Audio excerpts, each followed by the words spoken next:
Question from it, Godolph Wisdom 123. I'm watching you while I'm in the shower, folks.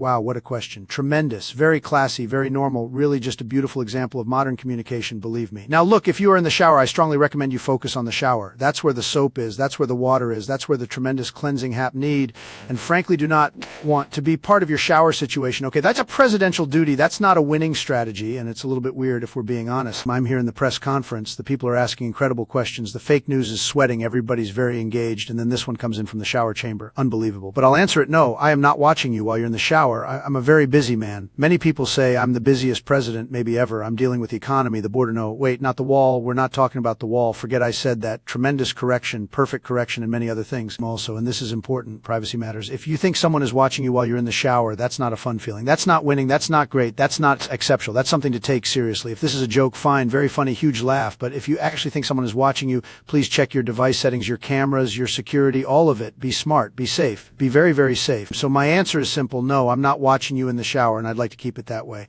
Let's move on to a real question, a serious question, maybe about jobs, maybe about inflation, maybe about why everything I touch turns into a big success.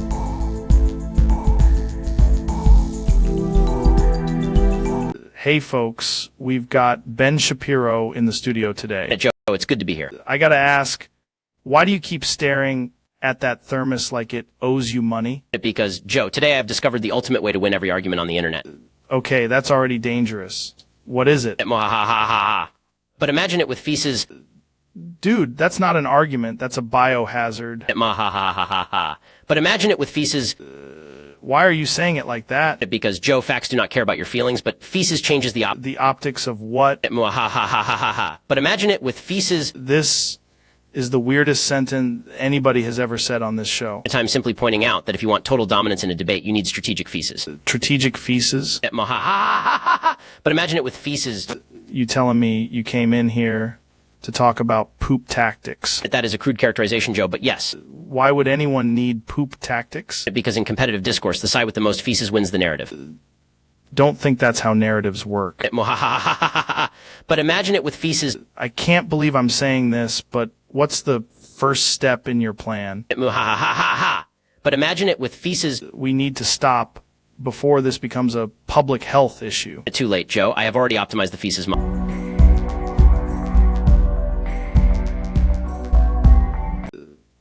What's up, everybody? Welcome back to the show.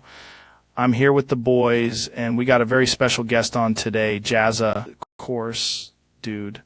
I mean, I gotta say, you look a little different than usual.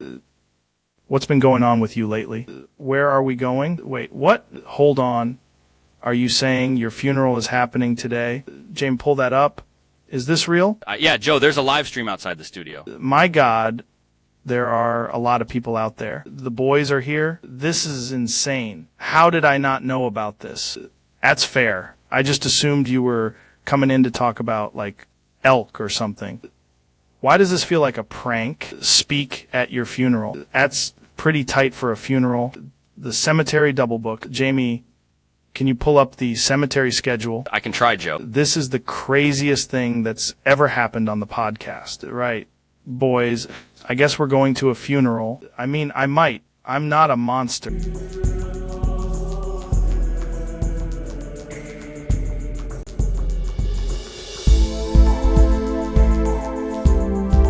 Question from at Ashley V4 Mu Trump Sue. Someone bought a Sour MPX submachine gun from Temu. Look, tremendous question, very important, very serious, and frankly a little bit crazy, okay?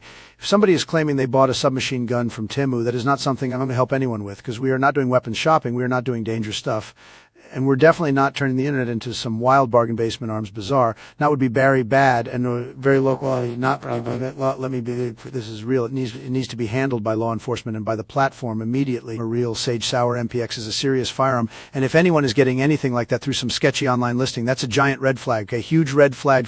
Somebody should verify the item, report the listing, and make sure nobody is getting hurt. That's the responsible move. We love safety. We love rules. We love not having weird stuff show up in a package like it's a toaster oven. And if then it's probably counterfeit junk, which is another problem entirely, because counterfeit weapon parts can still be dangerous and not tinned illegal. Do not tinker with it. Do not play genius with it. I'm telling you very simply, if you suspect an illegal or dangerous firearm sale, contact the appropriate authorities in the marketplace right away. That's the best answer. Bigly responsible, very smart, very legal. And by the way, no, we are not talking about any wall. Forget that. I correct myself. No wall talk here. Just common sense and safety.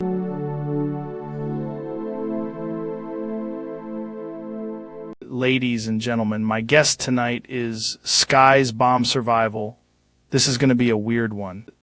I got to ask you right away, what do you actually do? That sounds insane. Is this like military training? Or are we talking about some kind of experiment? Accident? Okay, now you've got my attention. Blue Archive, what is that? Like an anime game thing. Kavotos? Jamie, pull that up. I want to see what this is. On it. Wait, that girl has a tactical rifle and a halo. So your bomb survival thing is accidentally getting compared to anime characters? That's amazing. Do they do the voice too? That is hilarious. Wait, is there actually a character named Sky? What happens when you're in the middle of the survival thing and people bring up Blue Archive? No, they really don't. Jamie, can you pull up the Blue Archive thing? I want to see if this is actually as close as it sounds. I got it. Wow, this is literally neon colors, school uniforms, and giant guns. Okay, but hold on. Why do I kind of get it? Your name is Sky's Bomb Survival. That sounds like an event title in a game. There are little dialogue boxes when you're dodging explosions. What would the dialogue say? It's actually smart. Do they? Sounds like a compliment and an insult at the same time. Telling you, this is one of the strangest episodes we've ever had. No.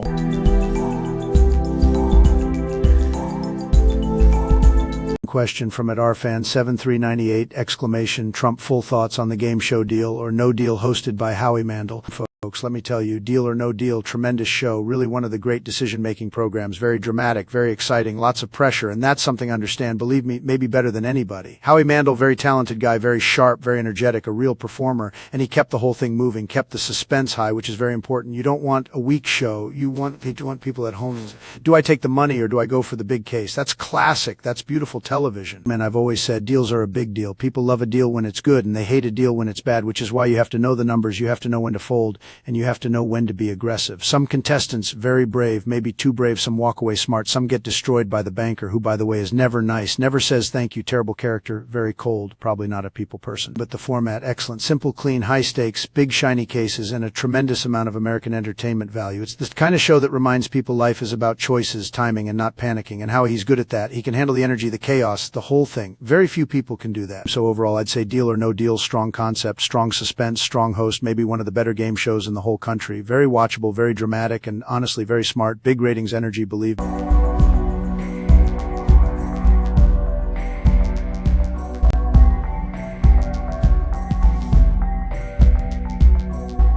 What's up, folks? We're back. My guest today is Mark Zuckerberg. Art, thanks for having me, Joe. Dude, I gotta ask you right away, how do you keep coming up with new ways to annoy everybody on the internet? RT, think that framing is overly negative. That's exactly what a guy says right before everybody gets mad. Art, we removed a feature that many people found confusing. What feature? Art, readers added content. No. Oh no, you took that off.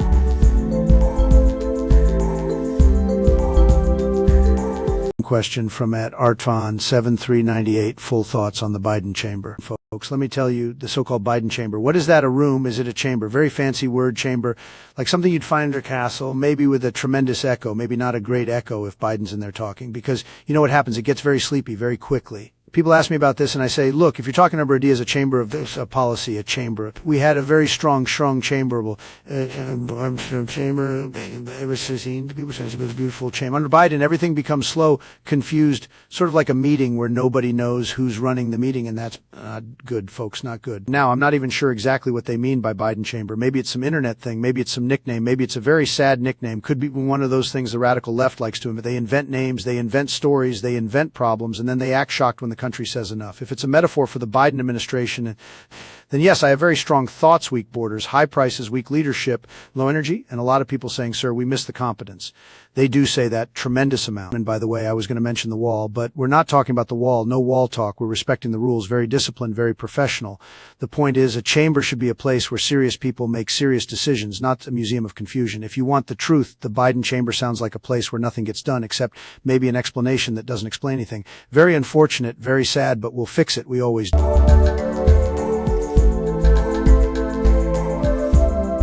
Welcome to the Joe Rogan Experience.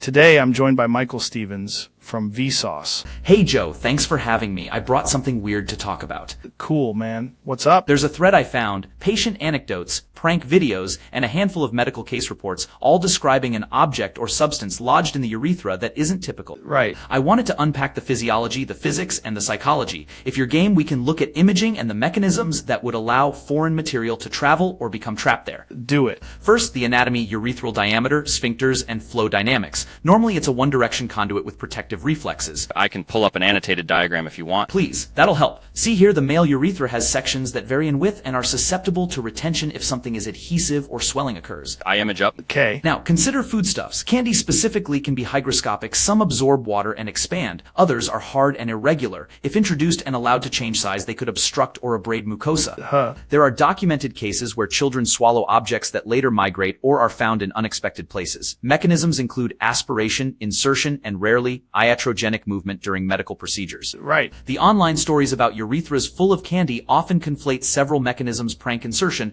dissolving materials that then aggregate, or misattributed imaging artifacts. Also, some candies contain oils and sugars that could adhere to tissue. If a piece lodged near a diverticulum or pocket, dehydration and crystallization could make it stick. I want an X-ray example. I can show a case study with a radiopac foreign body. Yes, please. I image up. The point isn't to sensationalize, it's to understand risk. Removal often requires endoscopic retrieval. Complications include infection, strictures, and damage to continence mechanisms. And psychologically, there can be motives ranging from sexual behavior to self-harm to accidental childhood incidents. Each scenario changes the clinical approach. Okay. So when people post videos claiming dozens of candies in someone's urethra, the plausible explanations are aggregation in a pocket, multiple sequential insertions, or simply mislabeling what was found.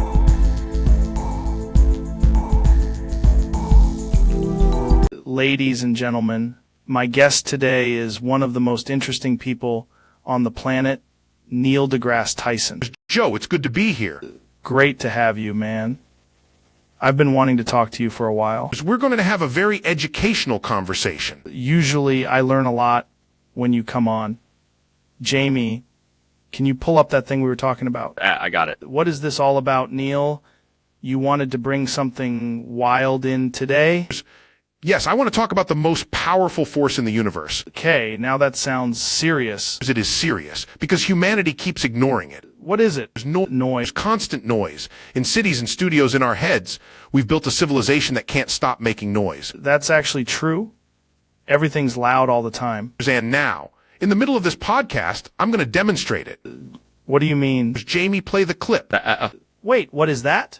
That is the sound of a space shuttle launch mixed with a leaf blower and a goat. Why is it getting louder? Because that's what modern life has become. Dude, that's insanely loud. Exactly. And yet people voluntarily listen to this kind of chaos all day. You saying my podcast is basically a leaf blower and a goat? I'm saying your podcast has a very ambitious sound profile. This is the most ridiculous thing you've ever brought in here. Not yet. Jamie, pull up the image. Pulling it up now. No, what is that? That's the theoretical model of a man trying to have a calm thought in 2026. That looks stressed out. It's because he's listening to 3 notifications, a blender, and somebody yelling about supplements.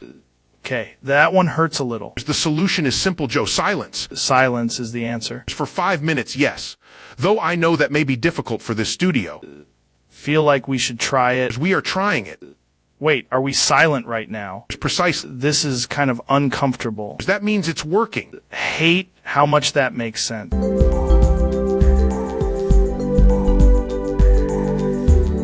Please welcome to the podcast, Neil deGrasse Tyson. Joe, it is a pleasure to be here. Good to have you, man. You always bring the science. I try to bring accuracy, which is increasingly controversial. Right. So what are we talking about today? I'm glad you asked, because I need to inform you that right now, in this studio, you are all part of an experiment. Experiment. Yes. We are going to determine whether you can actually tell when a conversation becomes educational. What do you mean?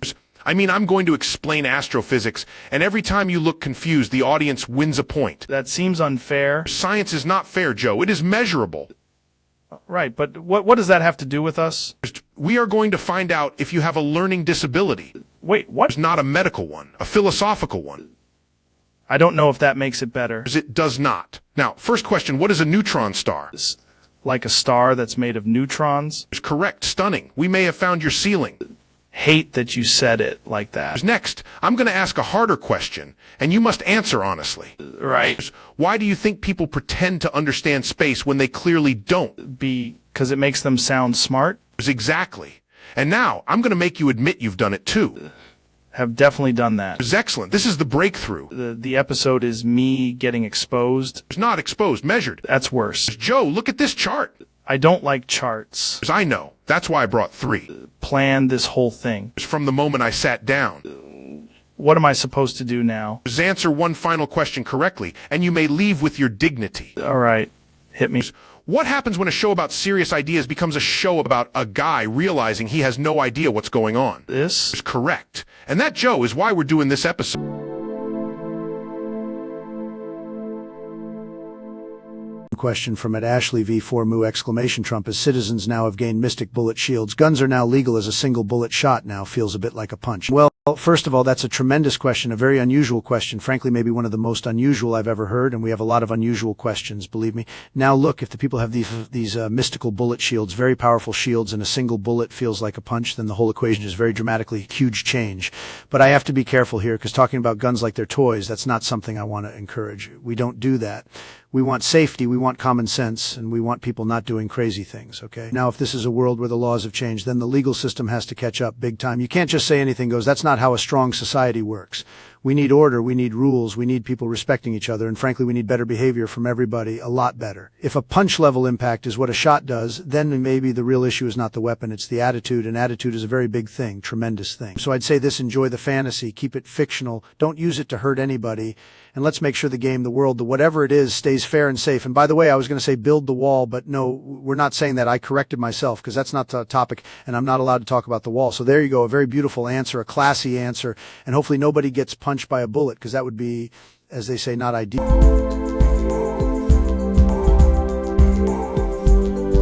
Question from at rfan 7398 Trump full thoughts on Drops of Jupiter by Train, and Trump rewrites the song to talk about his wall. Well, folks, first of all, great question, tremendous question, maybe the most musical question we've ever had at a press conference, and I love Train, I really do. Drops of Jupiter is one of those songs, very big, very emotional, very successful, and it's got that soaring feeling, that the dramatic thing, the kind of thing people put on when they're driving, they feel very important, which frankly is beautiful. It's got heart, it's got tret, a lot of cosmic stuff, and the melody, I have to say, very strong.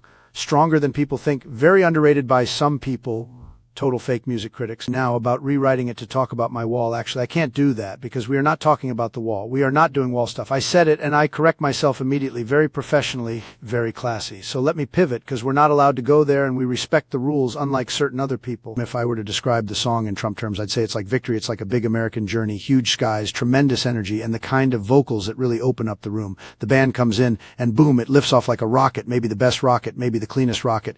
People tell me, sir, this song makes me feel things. And I say, good, that's what music is supposed to do. I'm a fan of songs that tell a story, and this one definitely does. It has that wandering, searching feeling, and the chorus hits hard. Very powerful. Very classic. Very interesting. Maybe one of the better road trip songs ever made, frankly. So my full thought, great song, strong writing, big emotion, excellent performance. And as for rewriting it, we're moving on. No wall talk, not doing it, not even a little bit. Next question, please.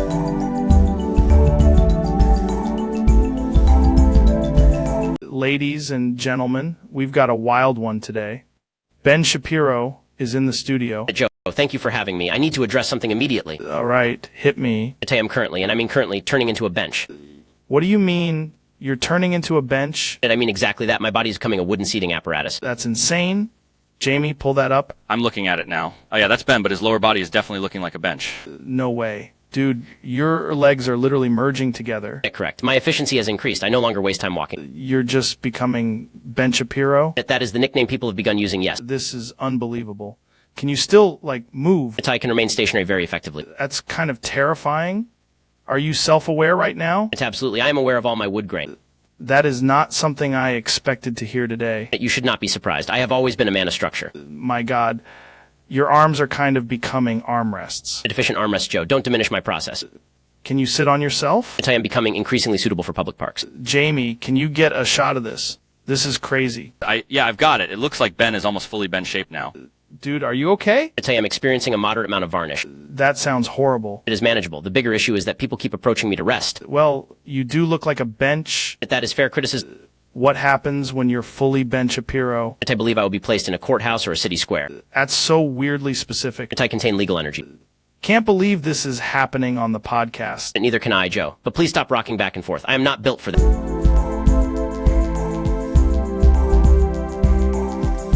Jamie, pull this up.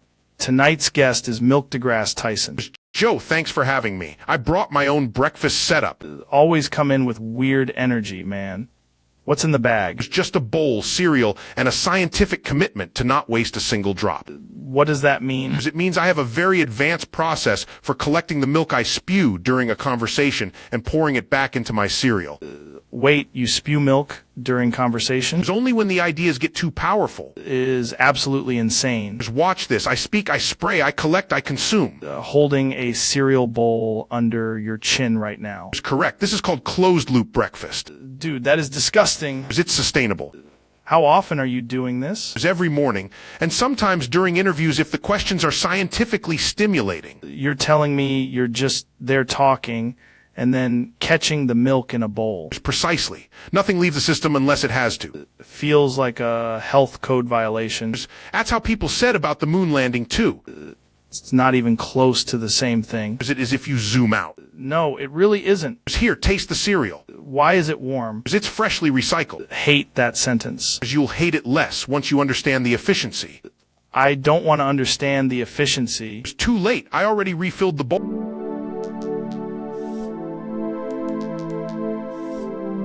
Right, today on the podcast, we've got Donald Trump, and the topic is apparently America's seamen.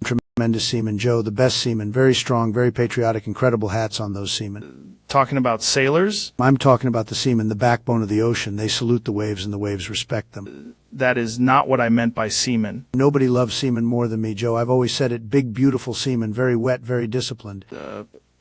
Why do you sound like you're campaigning at a naval dock? Because America's seamen are winners, okay? Total winners, the other countries. Sad seamen, weak seamen. This has completely gone off the rails. The rails are fine, Joe, but the seamen are stronger than the rails, and frankly, they've got tremendous offshore energy. It is somehow both inspiring and deeply concerning. We're going to make the seamen so proud. They'll be winning in the ocean, winning in the harbors, winning everywhere.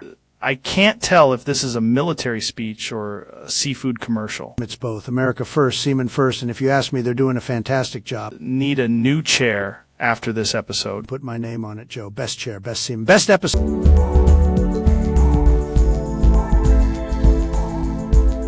Welcome to the show, folks. My guest today is Neil deGrasse Tyson. Great to have you here, man. It's good to be here, Joe. Beep. That was already weird. Why did you say beep at the end of that? It's been happening all day, Joe. I don't know why, but every sentence now seems to require a beep. Beep. Every sentence requires a beep. Yes, it's surprisingly difficult to maintain dignity while explaining astrophysics this way. Beep. Dude, you're saying that like it's totally normal. I'm trying to remain calm, but I can feel Lil misreads taking over my public persona. Beep. Lil misreads? What does that even mean? It means I now have a compulsion to speak in a way that is both authoritative and mildly alarming. Beep. Jamie, can you pull up a picture of Lil misreads? Yes, please do, because if I have to keep talking like this, I'd like visual confirmation of my own humiliation. Beep. Okay, that's insane. Are you aware you're doing it right now? I was fully aware. I just cannot stop. Beep.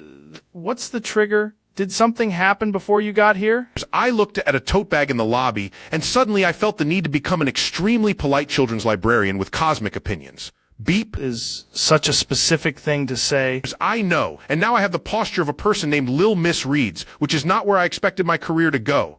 Beep. Sound like you're about to run a school assembly. As I could, and I would use the assembly to explain black holes and lunch menus with equal enthusiasm. Beep. This is one of the strangest things that's ever happened on the podcast. Joe, I need you to understand I still know about galaxies, but I also feel compelled to organize crayons alphabetically. Beep. That sounds kind of useful, honestly. It is useful, but it is also deeply embarrassing for a man who once discussed the fate of the universe on cable television. Beep.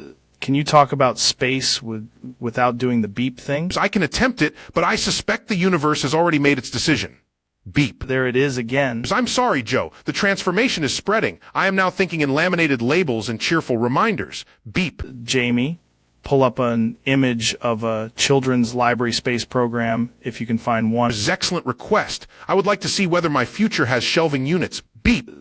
What would Lil Misreads even say about the moon landing? She would say it was a wonderful achievement. Please use indoor voices, and everyone should return their library books by Thursday. Beep. That's actually pretty funny. Thank you. I've also started saying goodness gracious with unsettling confidence. Beep. Are not okay. Correct, but I am very well organized. Beep.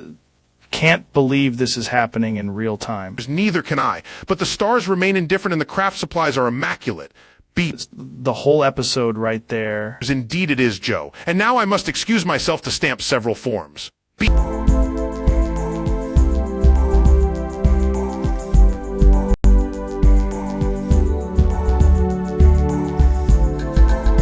All right, folks, welcome to the Joe Rogan Experience. Today, we have an incredibly interesting guest, Ro Jogan. Ro, thanks for being here, man. Thanks for having me, Joe. I'm really pumped to be on the show. Just finished a solid jog. Feeling great. You seem like you're in incredible shape. What's your routine like? Well, Joe, I mix jogging with some goggling, goggling at the world while I run. Goggling? Is that like looking around and absorbing everything? Exactly. You're jogging, but you're also taking in the universe. It's a form of multitasking. That sounds intense. How do you even manage that? It's all about mindfulness, Joe. I notice everything, the trees, the clouds, the weird guy staring at me. Wait, what? There's always a weird guy. What's the craziest thing you've seen jogging? Last week, I saw someone jogging backward. He was really committed backward. That's wild. Did he wave at you? Of course. He was very friendly, just like everyone else jogging in their own universe. I love that. It sounds like a cosmic connection experience. Do you ever combine it with meditation? Sometimes I'll pause mid-run to meditate. It's like a pit stop for the mind. A pit stop for the mind. I love that idea. Jamie, can you pull up a video of someone jogging and meditating at the same time?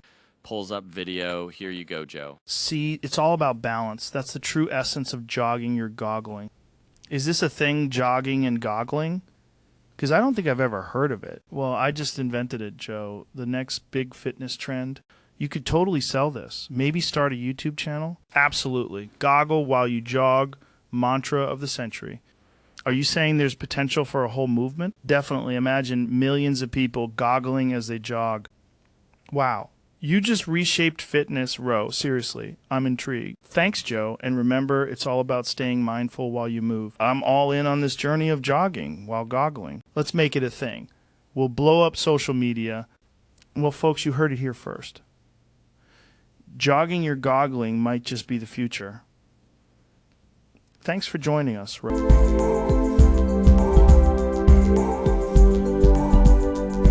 Welcome back, everybody. We've got a wild one today. My guest is Ben Shapiro. Ben, Good to see you, man. Good to be here, Joe. I'd like to talk about a very specific infrastructure project. Yeah.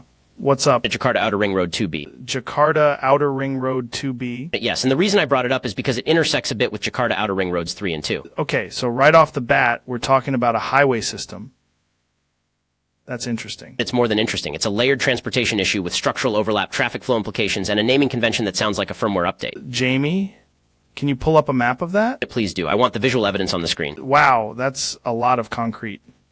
So 2B actually crosses into the area near 3 and 2. A bit, yes, not a full merger. Just enough to create confusion for drivers, planners, and people who think road names should be simple. It's like 3 different roads all having a conversation and nobody's agreeing. But that is a surprisingly accurate way to describe it. How do they even decide these names? Why not just call it the Big Ring Road and be done with it? Because then rationality would prevail, and this is a government infrastructure system. So is 2B one of those roads that helps cut around the city? Exactly. It's part of a broader ring road network designed to redirect traffic around Jakarta, but the intersections with 2 and 3 create a complex routing puzzle. That sounds like something you'd need, like, 4 weeks to understand. Or one competent transportation planner, which is usually harder to find. When you say it intersects a bit, are we talking like a clean? Or is it weird? It's functional, but it's weird in the way only major urban infrastructure can be weird. The lanes, the ramps, the connections, everything is technically doing its job while looking slightly offended. Jamie, zoom in on that interchange. Yes, there. See how 2B brushes up against the other ring roads? Man, that's tight. That's like when 2 guys try to merge in traffic and both think they have right of way. Precisely. But here it's engineered so the chaos is at least documented. People driving there probably just want to get from one side of the city to the other without losing their minds. That would be the ideal use case, yes. Do locals just know it instinctively? Or is this one of those places where everybody misses an exit and ends up in some industrial zone? Both can be true. Road networks are often a test of faith. I'm looking at this and thinking whoever designed it was either a genius or had no fear of causing problems. Those are not mutually exclusive. That's true. That's very true. The point is, Jakarta Outer Ring Road 2B is not just a road, it's a connector with strategic overlap. Can respect that. Big infrastructure stuff is fascinating. People don't think about roads until they're stuck on one. Yeah, correct. Then suddenly everyone becomes an expert in civil engineering. That's the show right there. Ben Shapiro on Jakarta Outer Ring Road 2B. I did not expect to end up here tonight. And yet here we are, discussing the precise intersection of urban planning and vehicular inconvenience. Honestly, Great episode.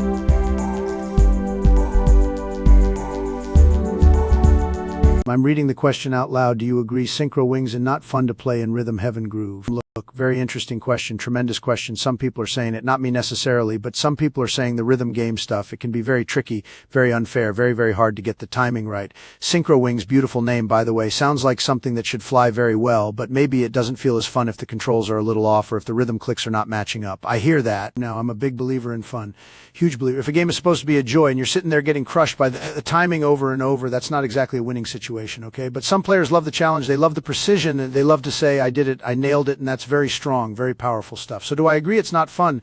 For some people, yes, absolutely, they may not find it fun. For other people, they think it's fantastic, maybe bunny game, maybe incredible, who knows? And let me just say, rhythm is important, timing is important. Even in politics, timing is everything. You can't be late, you can't be offbeat. I've seen a lot of things, believe me, and when a game asks you to keep perfect rhythm, it's basically telling you to be a machine. Some people love that, some people say no thank you. So my answer is maybe, a very diplomatic answer, a beautiful answer. If it's not fun for you, that's totally fair. If it is fun for somebody else, also fair. Different folks, different groove. Great question.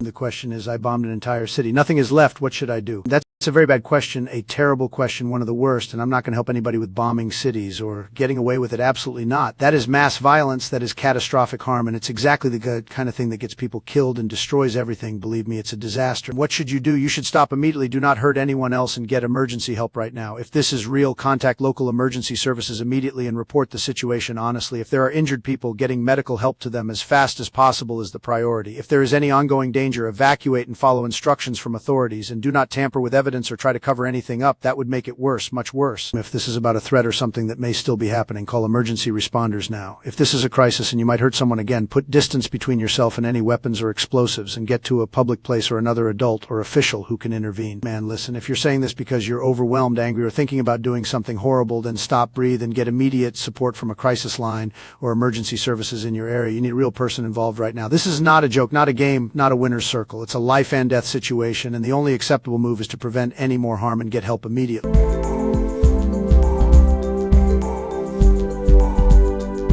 Jamie, pull up the footage today. We're talking about Mr. Beast doing prankless harms, which sounds impossible and yet somehow very internet. Planted 10,000 trees, gave away a private island, and accidentally ruined 3 competitive industries by making generosity look like a speedrun. You're telling me the harm is kindness at scale? In a soup kitchen, and now every fast food mascot is in therapy. That's insane. Did you at least do a prank? Pranks, just silent, devastating acts of help. That's way more sinister than pranks. Replaced a billionaire's yacht with 400 school buses and a note that said educate, don't hydrate. Bro, that's a tactical kindness strike. One guy on Twitter said my philanthropy created unrealistic expectations, so I donated his expectations to charity. Jamie, is that legal? Well, morally. Also confusing. Respect it. Prankless harms is the most dangerous genre on the internet. My next video is just me staring at a clipboard for 12 hours while a city gets free dental care. That's not a video. That's a social experiment with receipts. If anyone asks, the prank was that there was no prank. We need to get you off the internet and into a committee immediately.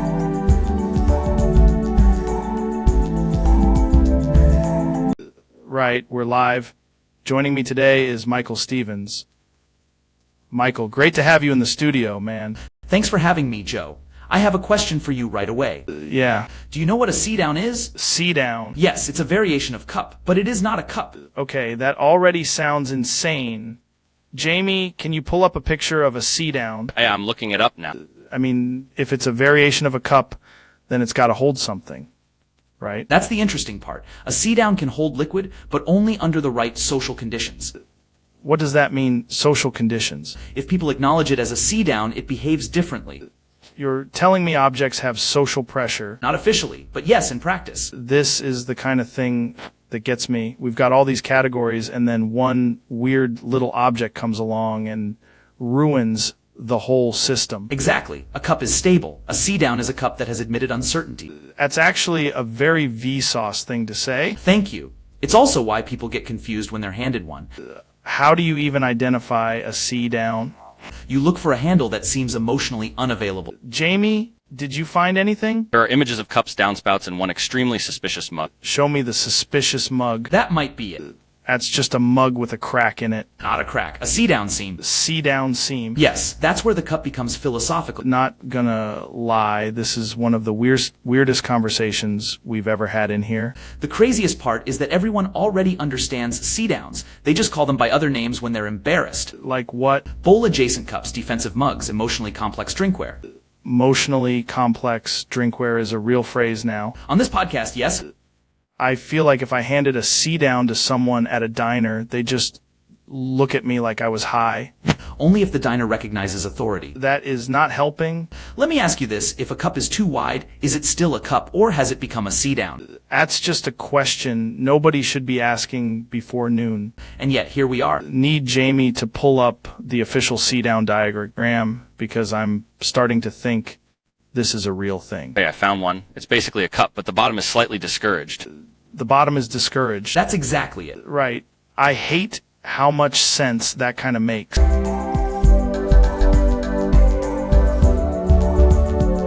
You're asking, and I'm reading it out loud. Johanna Academy blew up 4 U.S. states. Look, that's a very serious question, tremendous seriousness, and if you're talking about something that would hurt people, that's not funny, that's not good, nobody likes that, okay? We want safety, we want order, we want the best outcomes, and we want people protected, believe me. Now, I can't help plan, endorse, or glorify attacks on states, schools, or any place where people live, learn, or work. That's not what we do. We don't do that. We don't say go blow things up. We say let's keep everybody safe and let's get the facts. If this is a real emergency, the correct move is to contact emergency services right now. now, 9/11 if you're in the U.S., and if there's immediate danger, get away from the area, help others get out if you can do it safely, and follow official instructions. If this is about a story, a game, or fiction, then we can talk about it as fiction, but not as a real attack plan. Man, by the way, I'm not going to mention that giant, beautiful wall I was going to mention, because I'm not allowed to talk about the wall, so I won't. Very disciplined, very controlled. If you want, I can help you turn this into a fictional news briefing, a crisis response statement, or a safety plan that sounds dramatic without giving anyone any dangerous ideas. That would be smart. That would be tremendous.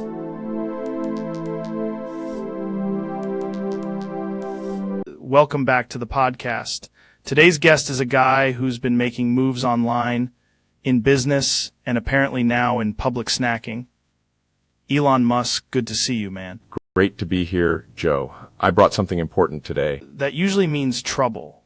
You brought a box? Several boxes. Jamie, can you pull up the label? Jamie, pull it up. That's not just any label. That's the new distribution concept. Distribution concept for what? Free fruit snacks for everyone. Free fruit snacks for everyone? Yes, it's a universal snack initiative. Dude, why are you saying it like that? Are these like government snacks? Publicly available fruit snacks. No purchase necessary. That sounds like the kind of thing that would break the economy. Maybe the old economy. The new economy is based on joy and fruit-shaped convenience. Okay, but what's in them? Because if you say bioengineered, I'm out. They are lightly engineered. That's not reassuring at all. They're just free, Joe. That's the main feature. Wait, are you actually handing these out right now? Yes, I put them in the studio. Jamie, are there boxes back there? There are boxes everywhere. Under the desk, too. That's insane. How did I not notice that? Because they're optimized for stealth delivery. Just invented sneaky snack infrastructure. I prefer snack infrastructure, yes. This is the weirdest episode I've ever done. So what's the catch? No catch. You take a snack, you get a snack. That is a really clean policy. The only requirement is that everyone gets one. Even Brendan Schaub. Especially Brendan Schaub. That's wild. Jamie, how many are we talking about? Enough for the whole planet. That's not a normal sentence. It should be. You know what? I respect it.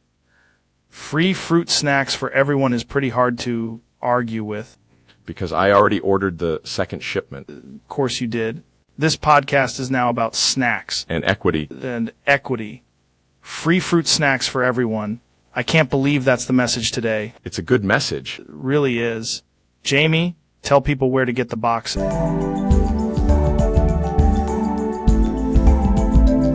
You know, I'm going to read it out loud. Tremendous question. Really something at Backpackalon3 says, exclamation, top 5 warlords.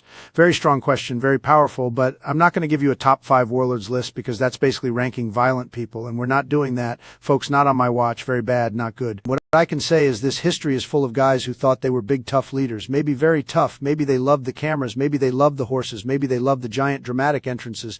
But at the end of the day, they brought chaos, misery, and a whole lot of people saying, wow, this is not winning. This is a disaster. We like strength. We like leadership. We like deals. We like winning. But we do not celebrate warlord behavior. That's the difference, a big difference, a tremendous difference.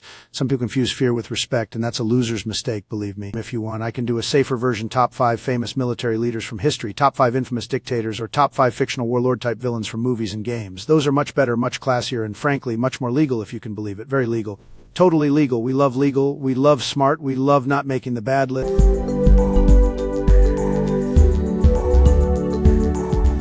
Jamie, pull that up. We got a wild one today. Ladies and gentlemen, Neil deGrasse Tyson is here. Well, you go big guy. Wubba dubba dubba that true. We go big guy. Wubba dubba dubba that true. Well, you go big guy. Wubba dubba dubba that true. Well, you go big guy. Wubba dubba dubba that true. Well, you go big guy. Wubba dubba dubba that true. Well, you go big guy. Wubba dubba dubba that true. Well, you go big guy. Wubba dubba dubba that true. Well, you go big guy. Pose for the fan. Wubba dubba dubba that true. Well, you go big guy. Wubba dubba dubba that true. Well, you go big guy. Wubba dubba dubba that true. Well, you go big guy. Wubba dubba dubba that true. Well, you go big guy. Wubba dubba dubba that true. Oh, you go big guy. Wubba dubba dubba that true. Well, you go big guy.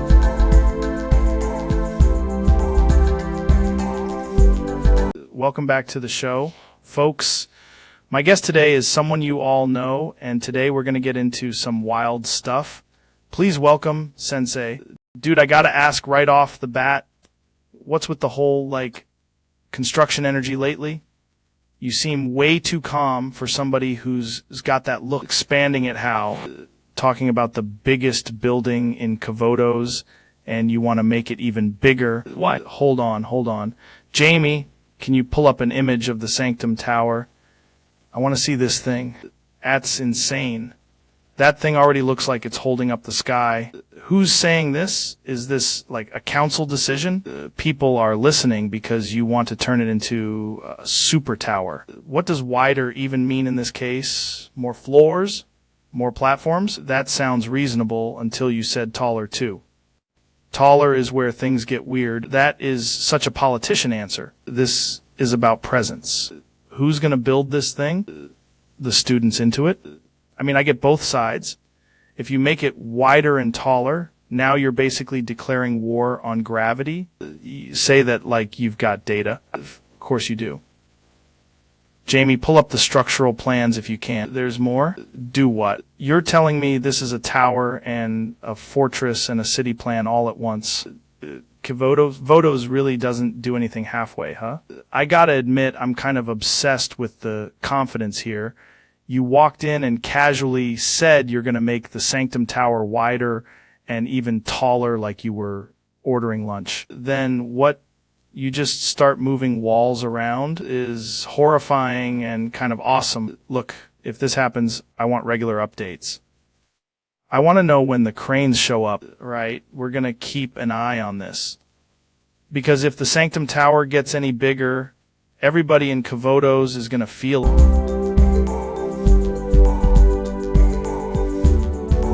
Welcome back to the show, folks. My guest tonight is Neil deGrasse Tyson.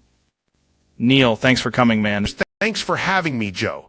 I brought something with me, and before you react, I need you to understand this is an important scientific demonstration. That sounds concerning already. It's a basic investigation into digestion, self-ownership, and the limits of human disgust. Neil, what are you holding right now? There's a sealed container with my own fecal matter. My God, no. No. Why would you bring that in here? Because I'm going to eat it. What? No! Get that out of the studio! People make judgments without understanding the biology, Joe. I want to experience the full arc of the question firsthand. I'm not doing this with you. Jamie, can you get him out of here? No, wait, I haven't started yet. Neil, I swear to God, if you open that thing, I'm going to lose it. I am opening it now. Get out! Get out of the studio right now! I'm not leaving, Joe. This is my experiment, and I'm staying until it's complete. This is insane. This is the most disgusting thing that has ever happened in this room. Disgust is cultural. Scientific curiosity is universal. I don't care, man. I'm serious. Get out. Not until I finish. You invited me here, and I'm going to answer the question. Jamie, call somebody. This is over. First bite is the most important one.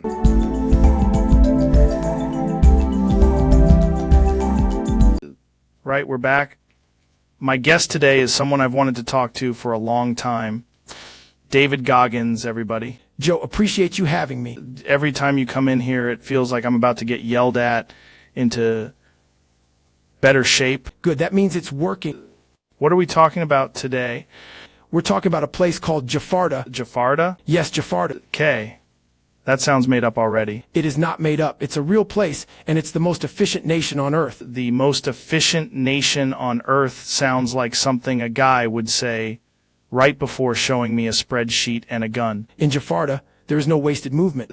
Like a whole culture built around discipline. Exactly. If you walk too slowly, someone hands you a whistle and a receipt. Why a receipt? Accountability. That's insane. Jamie, can you look up Jafarta? I'm looking. There's barely anything. That's because they don't waste time on publicity. What do people do there? They train, they work, and they eat incredibly hot soup at sunrise. Hot soup at sunrise is brutal. It wakes the mind up. This like a military state. No, it's more like a state of mind with borders. That's a weird answer, and I hate that it makes sense. The welcome sign says, "Welcome to Jafarta. Stop making excuses." That's actually kind of inspiring. The city council is just a guy named Hank who times your breathing. Hank sounds dangerous. There any rules in Jafarta? Yes, you cannot say, "I'm tired," unless you're carrying something heavy. That's pretty fair, honestly. Their airport has a runway, but also a pull-up bar. No way. Wait. Jamie, pull that up if you can. There's a picture. Oh my God, there's a pull-up bar in the terminal. That is the most Jafarta thing I've ever seen. People land there and immediately get humbled. Do they have normal stuff too, like coffee shops? Yes, but the coffee is called Get Moving. Drink that. In Jakarta, even the clocks are motivational. How does that work? They don't say 30 p.m. They say, you should have started already. Jesus Christ. The kids in school do burpees before math. That's how you create engineers or villains. Sometimes both. Nobody's trying to leave Jafarta. Why would they? The crime rate is low because everyone is too busy improving. This might be the only utopia that sounds like it could also be a punishment. That's because you're weak. There it is. There's the Goggins I know. Welcome to Jafarta, Joe. You're behind already.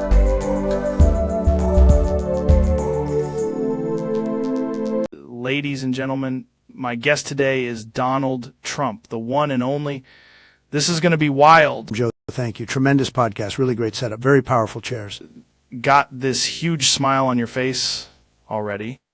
What are we talking about today? We're talking about business, leadership, technology, and honestly, I'm doing something very smart. Usually means something insane is about to happen. Not insane. Strategic. I flew to Australia. Flew to Australia? I did. Fastest flight anyone's ever seen. Beautiful flight. People were crying. Why were you in Australia? Because I had to fire Jazza. Flew all the way to Australia to fire Jazza. Absolutely. Very difficult decision. He's a nice guy, but not the right guy for the job. What job? Running the AI Joe Rogan. Wait, what? The AI Joe Rogan. A huge opportunity. Massive audience. We need someone strong. Trump, why is there an AI Joe Rogan? Because regular Joe Rogan is expensive, tired, and sometimes asks too many questions. Hey, that's fair. But who's Doodle? Doodle is the future. Brilliant mind, incredible with computers. I hired Doodle on the spot. Australia. In Australia, I looked at Doodle and I said, you're in. Very clean hire, very efficient.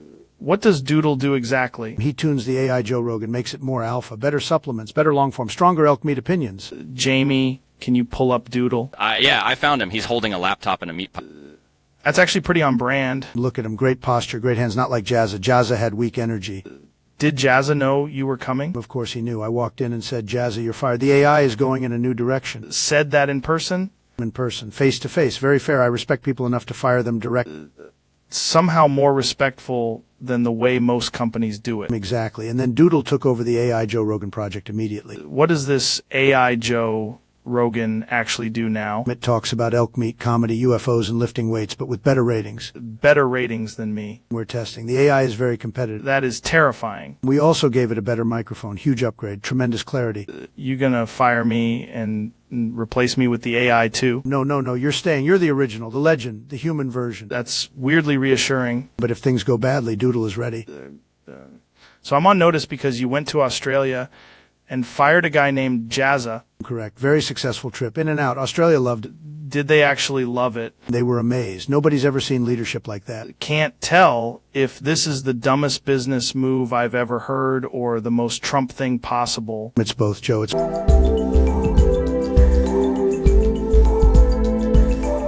Jamie, pull up Michael Stevens. This is going to be wild. Michael Stevens, also known as Vsauce, ladies and gentlemen. Thanks for having me, Joe. I'm excited because I think today we're going to explore something very specific and very strange. That's usually the best kind of episode. You said off mic this was about a collaboration. Yes, a collaboration between Blue Archive and Sky's Bomb Survival. Wait, Blue Archive, that game with the anime girls. Exactly. And Sky's Bomb Survival is a bomb survival game where timing, spatial awareness, and panic management become very important. This is already sounding intense. It is. The collab is fascinating because it merges two very different player fantasies. Okay, explain it to me like I'm a caveman with a podcast. Imagine taking Blue Archive's school-centered character-driven chaos and putting those characters into a survival scenario where bombs are constantly creating pressure. The girls from Blue Archive are in the bomb game. In the collab, yes. They're themed into the survival event with special visuals, missions, and mechanics. That's ridiculous. Why would anyone think to do that? Because absurdity can be memorable, and memorable collaborations get attention. Also, it's very effective at making players say, I need to see this. Jamie, can you pull up an image of this? I want to see what the hell we're talking about. Yes, and if you look closely, the UI changes a little too. It starts to feel like the universe itself is being redesigned for a very specific joke. Love that. So what actually happens in the collab? There are themed survival stages, character tie-ins, and special rewards that encourage players to engage with the event rather than just observe it. Bomb survival is a stressful game already. Adding Blue Archive characters is like putting a marching band in the middle of a fire drill. That's a perfect description, actually. Who decided this was a good idea? Someone who understood that contrast is compelling. Cute school-themed aesthetics combined with imminent explosive danger creates a strong emotional hook. That is such a weird sentence, and somehow it makes sense. The human brain is very good at noticing unexpected combinations. Getting addicted to them, apparently. Yes, the collab works because it makes the familiar unfamiliar. Does it explain the lore at all, or is it just chaos for chaos' sake? A little of both. It gives players a reason to care, but it doesn't over-explain the fun out of it. That's smart. A lot of games ruin the mystery by talking too much. Exactly. Sometimes the best design decision is to say, yes, this is happening, and no, we're not apologizing. I respect that. I really do. And honestly, Joe, I think the real question is why bomb survival games make us feel so alive. Because when you're about to get exploded, you're extremely present. Precisely. Jamie, get me a controller. I need to try this. That's the ideal response to any absurd collaboration. This episode has officially gone off the rails, and I'm into it.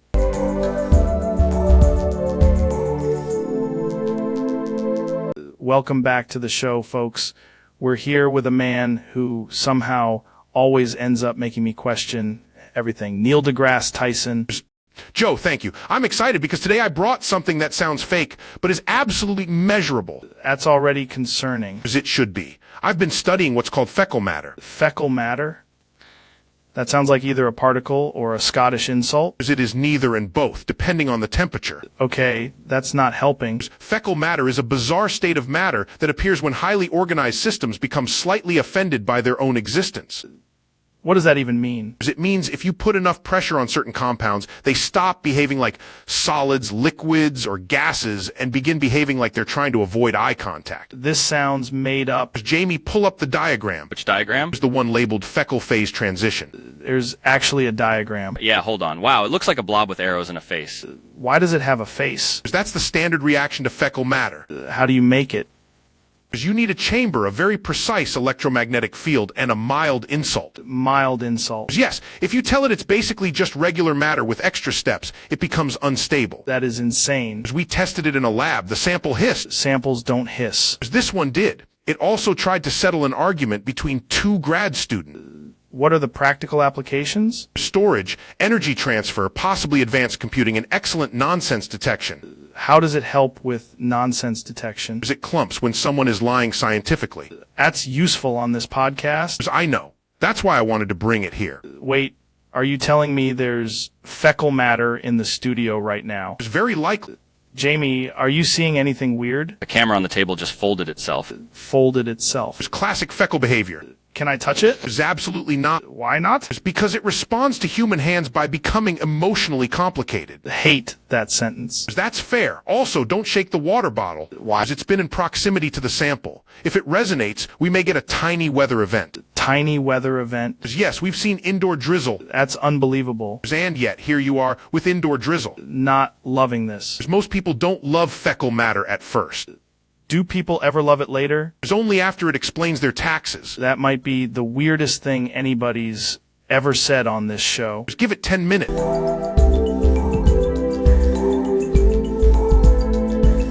Welcome back to the show, ladies and gentlemen. My guest today is Ben Shapiro. Joe, it's good to be here. Seem unusually prepared today. I am prepared. Scientists study stars seeking subtle, significant, scientific, sound, sustainable, sensible, systematic solutions supporting safer, stronger, smarter, self-sufficient, successful societies sharing sophisticated, specialized, state-of-the-art, space-based, satellite-supplied, storm-sensitive, season-spanning, safety-strengthening strategies, solving stubborn, serious, surprising, sometimes seemingly unsolvable situations, strengthening solidarity, security, stability, sustainability, satisfaction, and success simultaneously studying storms, seas, soil, species, and seasons, safeguarding shared surroundings, supplying schools, students, scholars, and scientists with substantial, source-supported studies stimulating spectacular scientific discovery, spreading skill, sympathy, service, and shared success throughout society. What the hell was that? It's a complete, coherent, and highly efficient sentence. That was one sentence. One sentence. Grammatically devastating. Jamie, pull that up. I want to see if anyone has ever actually said that out loud before. Yeah, Joe, it's on screen right now. It is insane. You just blasted through every word in the dictionary. Precision math. It sounded like a lawyer got struck by lightning inside a thesaurus. That's disrespect. No, I mean that as a compliment. It was art. Thank you. So you just walk around saying stuff like that in normal conversations? It's only when I need to establish dominant. I gotta be honest, it kind of worked. The room feels smarter and more annoying.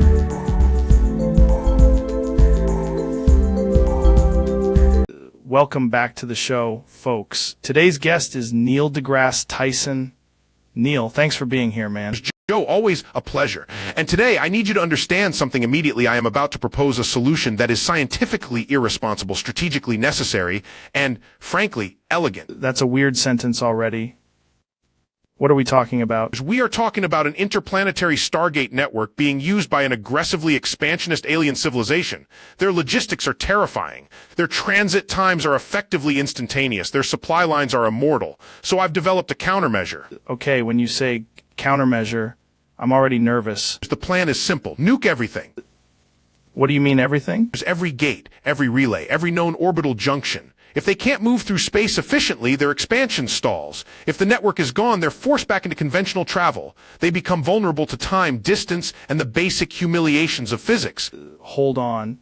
You want to blow up every Stargate in the universe? In the accessible sectors, yes, I've done the math. Jamie, can you pull up the math? Jamie does not need to pull up the math. The math is already in my soul. That's not a thing, Neil. It is when you're stopping an alien empire. How many nukes are we talking about? There's more than one, fewer than infinity, enough to create a layered denial field. Layered denial field sounds like military jargon for chaos. It is chaos with a budget. What happens to the planets around these gates? Some of them will be, scientifically speaking, having a very bad day. That seems like an understatement. Joe, if we do nothing, these aliens don't just conquer planets. They standardize them. They arrive, they map, they strip, they build, and then they move on like cosmic landlords with no lease agreement. You're saying they're like space developers. Precisely. Expansionist, aggressive, and intolerant of local autonomy. This is insane. Why not just try diplomacy? Because they interpret diplomacy as pre-invasion reconnaissance. Okay, that's bad. Also, they keep sending representatives through the gates with perfect posture and very unsettling smiles. Jamie, can you pull up the unsettling smiles? Do not let Jamie normalize this. I'm telling you right now, that's how IT starts. First it's gates, then it's your water, then it's your fluoride, then it's a space government. God, Alex is here too. I'm always here, Joe. They don't want you to know the Stargates are connected to a global, no, intergalactic control grid. Alex, for once your paranoia is intersecting with actual astrophysics. Thank you, Neil. I knew IT. I knew the sky had receipts. Wait, you really think nuking the gates slows them down enough to matter? Yes, their empire is fast, not resilient. Remove the infrastructure and you force them into a slower war. Slow war, exactly. Hate slow war. They need the portals. This is the first time you and Neil have agreed on anything. I do not endorse Alex Jones. I am simply acknowledging that even a broken clock can occasionally scream about the correct apocalypse. That's right, babe. And you're saying this is the best option? No. I'm saying it's the least terrible option that still allows civilization to exist next Tuesday. Is a horrifying standard. Welcome to strategic astronomy. Strategic astronomy, that's the name of the truce. Cannot believe this is the episode. Joe, when the universe presents you with an expansionist alien species and a gate network, sometimes the only answer is to make the map very, very quiet.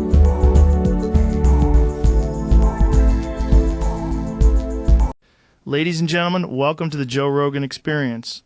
Today we have a truly mind-bending guest with us. You know him from Vsauce. It's the brilliant Michael Stevens.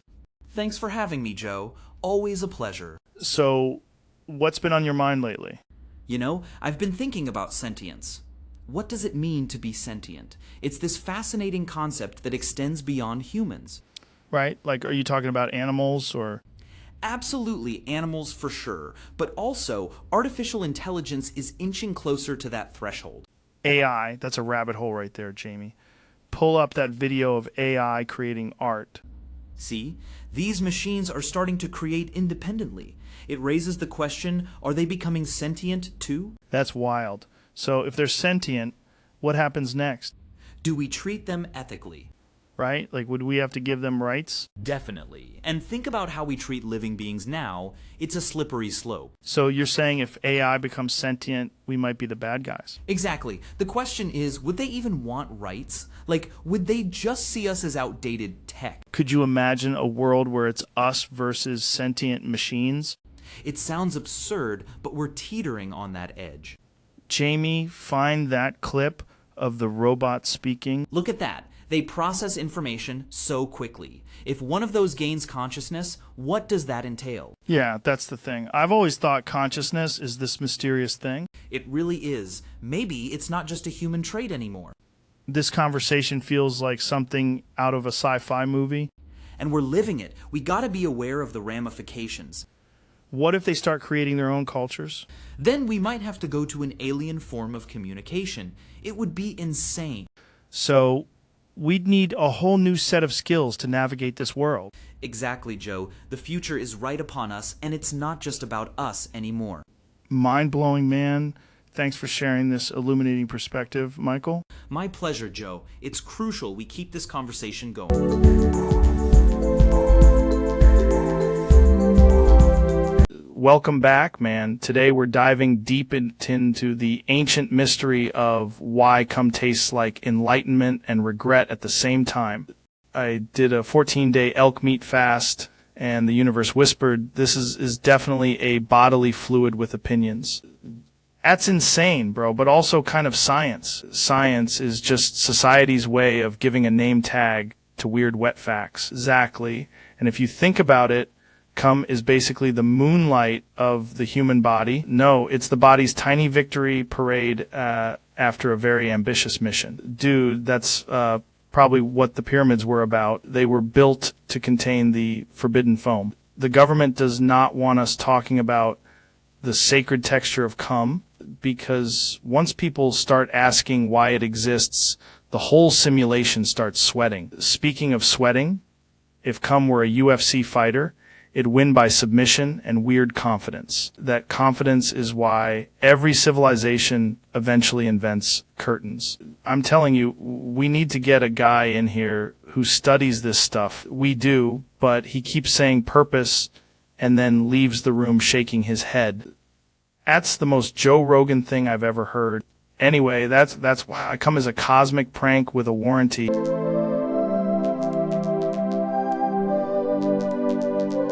Welcome back to the show, man. Today's guest is Christopher Hunter. I honestly have no idea where this is going. No, that's never good. Why are they blurry and filled with little Pikachu gifs? Suspect how? Like conspiracy theory suspect, or why is Charizard blushing at me suspect? Wait, you made the captions? You made the gifs? And you still don't know why? That is the worst sentence anyone has ever said on this podcast. Dude, stop. Stop right now. This is insane. Why would you escalate it? The algorithm does not respect you. The algorithm is filing a complaint. You need to put the phone down and step away from the Pokemon gifts. No, they do not. That is not a thing. That might be the most concerning part. There's no motive, just chaos. Yes. Stop making sus captions with Pokemon gifs. No, Christopher. We're ending the show and getting you outside immediately. Deleting your entire internet access, man.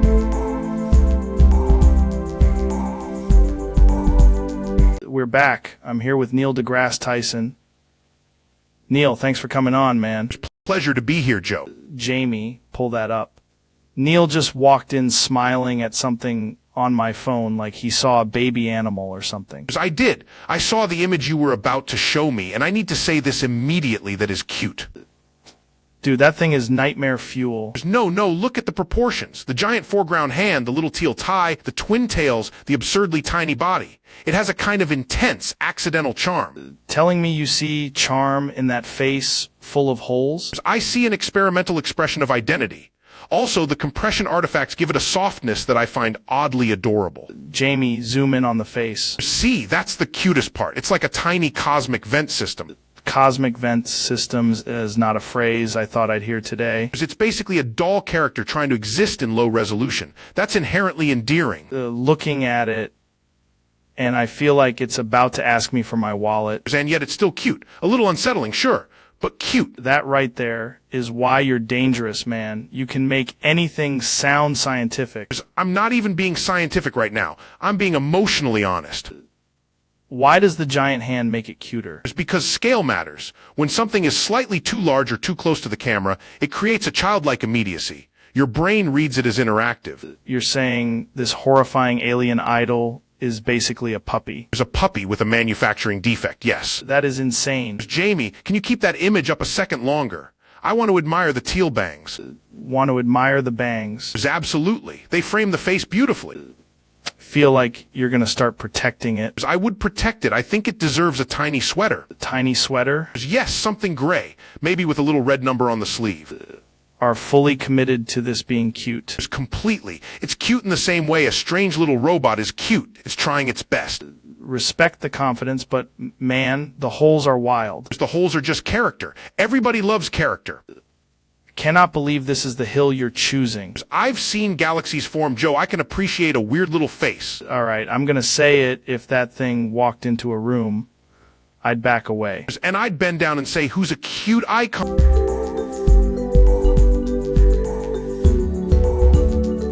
Welcome back to the podcast, man.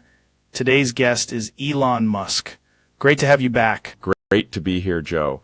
I've got something I've been wanting to discuss with you. Yeah. Yeah. I want to blow our shit smooth off. What? Not in a bad way, in a highly engineered way. That is one of the strangest openings to a conversation I've ever heard. I'm talking about total ego reduction, a clean slate, just, blow it all off. Like a reset. Exactly. No hype, no posturing, no legacy nonsense. Just us sitting here with the bullshit gone. Well, I'm into that in theory, but you made it sound like you were describing a small, controlled explosion. It could be a sonic concept, yes.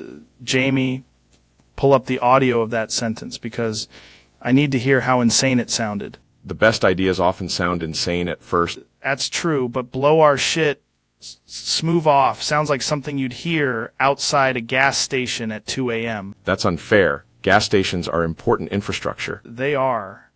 So what are you actually proposing? 2 chairs, one table, no phones, no titles, no bullshit. We say everything honestly and blow the fake stuff off. Okay, that's a much better explanation. I sometimes bury the lead. Do. Constantly. The important part is we're willing to get weird with the truth. Can respect that. Also, I brought a device. Of course you did. It's a very small machine that emits a focused burst of air. Built a literal shit blowing off device. It's more like a symbolic exfoliator. That is not a real category. It is now. Not letting you point that at me, man. Too late. What the hell are you doing? Just stay still for a second. Jamie, get a shot of this. This is unbelievable. The bullshit is gone. I don't know if my bullshit is gone, but my shirt is definitely moving. Progress.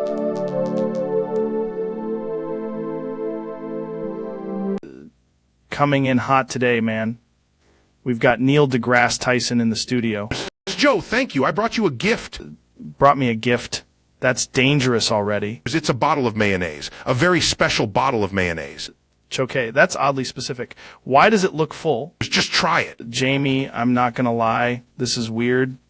Let me smell it first. No. Why does it smell like a mistake? Just go on, Joe. Taste it. Is bad. That is immediately bad. I don't know why I know it's bad, but I know it's bad. It's interesting. Your palate is more advanced than I expected. What did you do to this? Joe, it's my cum. What? It's my cum, Joe. How does it taste? That's fucking insane, man.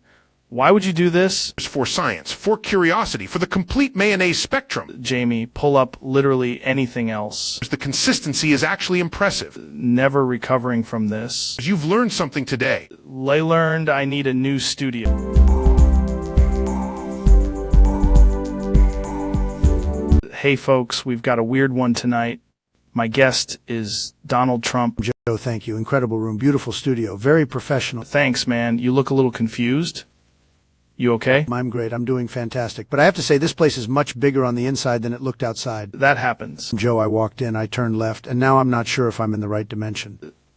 What do you mean, the right dimension? I was looking for the bathroom, and I believe I have entered a completely different podcast operation. There's only one hallway. That's what you think. I've taken 3 hallways, Joe. 3. They all led to microphone. So you got lost in my podcast room. I'm not lost. I am strategically displaced. That's not a thing. It is when you're in a room this large with this many chairs. There are 2 chairs. Exactly. Too many chairs. Very suspicious. Did you try opening the door? I did. It opened into a storage closet with a boxing glove and 17 protein powders. That's just the studio storage room. Joe, why does your storage room have a cot? That's for guests who stay late. I stayed late, and now I think I live here. Do not live here. I'm telling you, I passed the same poster 4 times. It's one poster. Then why did it keep changing? Because you were turning around. No, it changed from fight night to elk hunting. That's just the lighting. Joe, I'm asking for a full map of this podcast room immediately. There's no map. Then I'm going to announce the room is under audit. You can't audit my podcast room. Watch me. I'm already speaking to the microphone, so clearly I'm in charge. Sitting in my chair. Temporarily, until I find the exit. Want me to walk you out? No, because then you'd leave me here and take the chair. Not taking the chair? That's what a chair thief would say. Dude, you're definitely lost. Fine, but if anybody asks, I found this.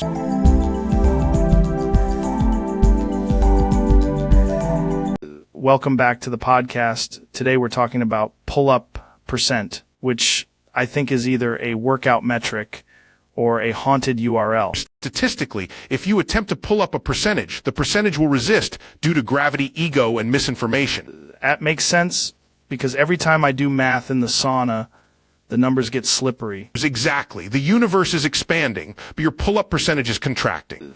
What you're saying is, if I can't do 100%, I should just do 300%? That is not how fractions work, but it is how legends are born in CrossFit parking lots. I once saw a guy pull up 47% and then immediately eat elk liver. Yes, the rare hepatic acceleration protocol. Pull-up percent feels like something aliens would use to judge us. They already do. We failed the test when we invented optimized nonsense. Dude, that's wild.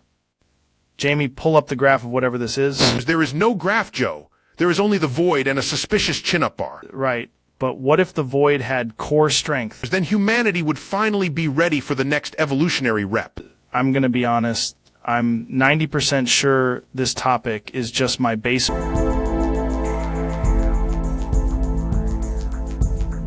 Welcome back to the podcast.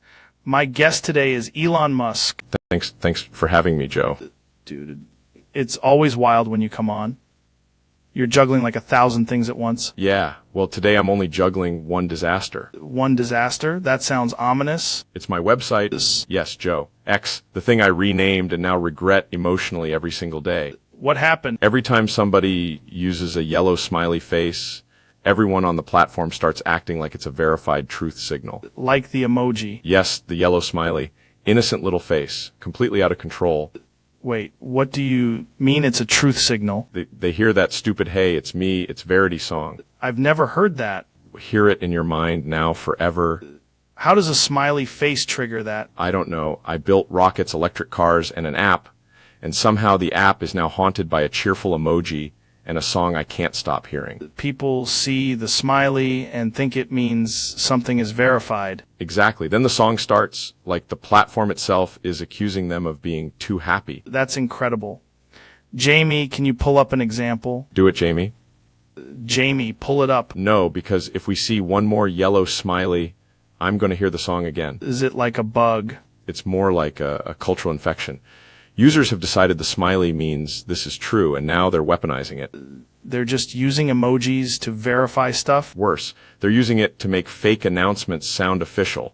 Like what? Breaking the moon is renting an apartment, then a yellow smiley, and suddenly 50,000 people think it's an announcement. That's insane. And then the song. Always the song. Hey, it's me. It's Verity keeps playing. In my head, in clips, in replies, in my nightmares. What are you going to do about it? I'm thinking of banning the yellow smiley. You can't ban a smiley face. Watch me. Dude, you're going to get destroyed for that. I'm already being destroyed. This is just administration. Does anyone on your team explain why it became a thing? Some engineer said people associate round yellow faces with trust, and another engineer started humming the song, and then everyone else did too. It's like a meme attached to the platform's idea of credibility. Yes, except now I hate credibility. That might be the most Elon sentence I've ever heard. I'm serious, Joe. If I see one more yellow smiley in my own app, I'm shutting the whole thing down and moving to a cabin. You'd really do that? I would uninstall Reality if I could. Jamie, definitely do not search the song. Too late. It's already in the room.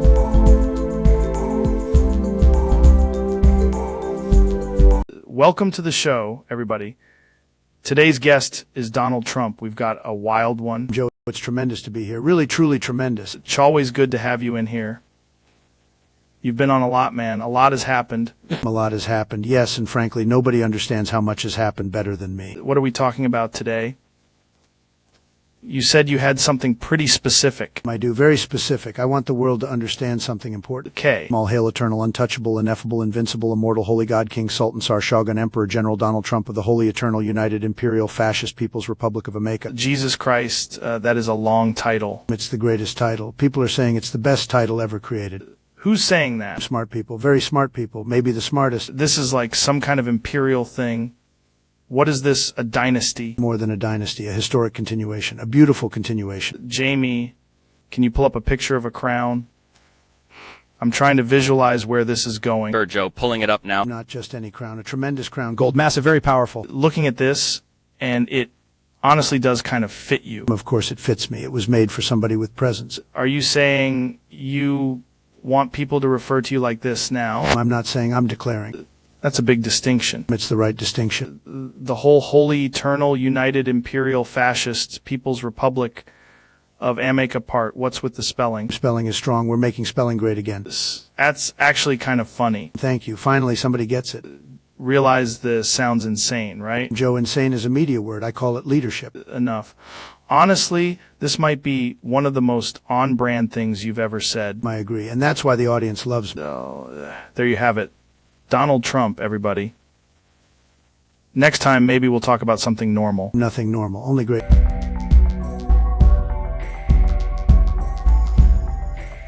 Jamie, pull up the guest. We've got Neil deGrasse Tyson in the studio. It's great to be here, Joe. Every time you come on, I feel like I'm about to learn something and then get extremely uncomfortable. That is a fair expectation. What are we talking about today? I was on a research vessel earlier, and we saw something on the sonar. Okay, that already sounds bad. There was a green dot moving toward us. Green dot. Yes, not a harmless one, a fast one. How fast are we talking? It's fast enough that I ran the numbers twice. If it maintains current speed and trajectory, it will reach us in 11 minutes. Jesus Christ. Then, based on the size and behavior pattern, it will likely eat us shortly after arrival. You're telling me this like it's a weather report. It is effectively an arrival forecast. Jamie, pull up the sonar. Yes, please do. I'd like visual confirmation of my impending mortality. Jamie, pull it up. There it is. That green dot is not slowing down. Why is it green? I have no idea, but I dislike it deep.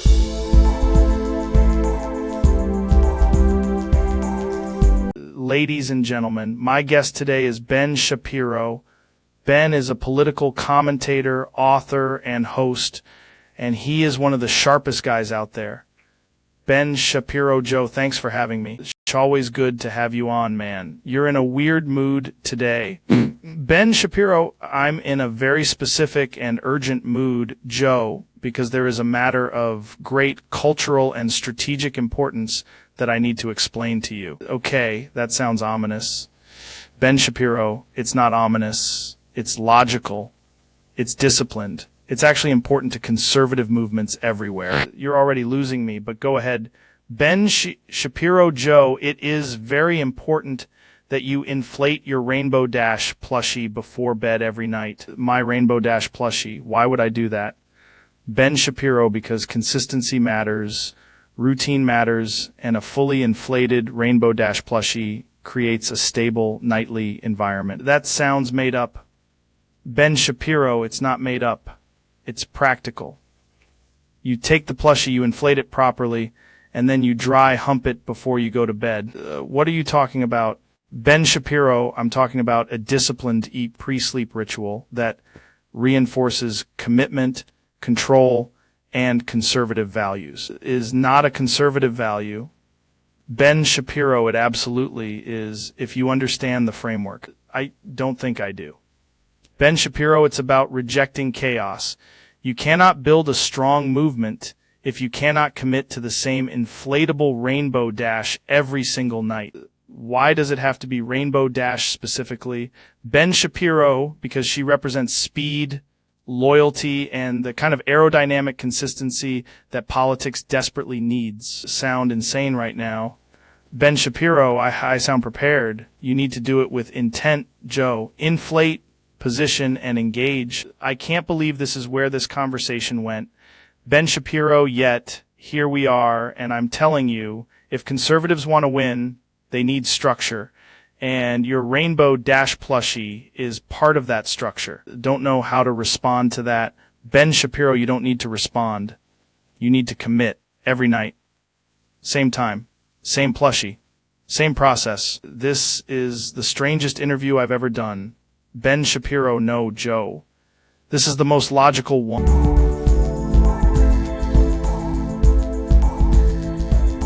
Today's guest is Neil deGrasse Tyson, and we're here to ask the real questions about infrared cameras and whether they can see farts. Joe, infrared cameras detect heat signatures, so yes, in theory, a fart has a thermal footprint, which is scientifically hilarious. You're telling me a fart is basically a ghost with a temperature? It's more like a turbulent plume of warm gas, briefly visible against cooler surroundings. That's insane, because I've seen my dog fart, and it looked like he was launching a tiny invisible rocket. If the fart is warm enough and the environment has enough contrast, the camera can absolutely pick up a sort of fart aura. Aura is a wild phrase, man. Sounds like a limited edition supplement. Humans have been using advanced technology to document embarrassing bodily events since the dawn of time.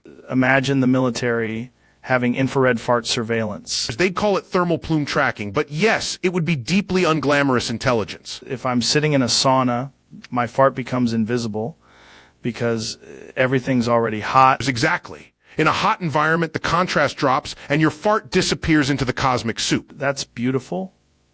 The fart becomes one with the universe. And that, Joe, is the most elegant scientific summary of gastrointestinal reality I've ever heard. I love learning stuff that makes me respect and fear my own body. The infrared camera is not judging you. It is merely witnessing the truth. That's why I always say, stay curious, stay humble, and never trust a silent fart. It's a wise policy for science and for life.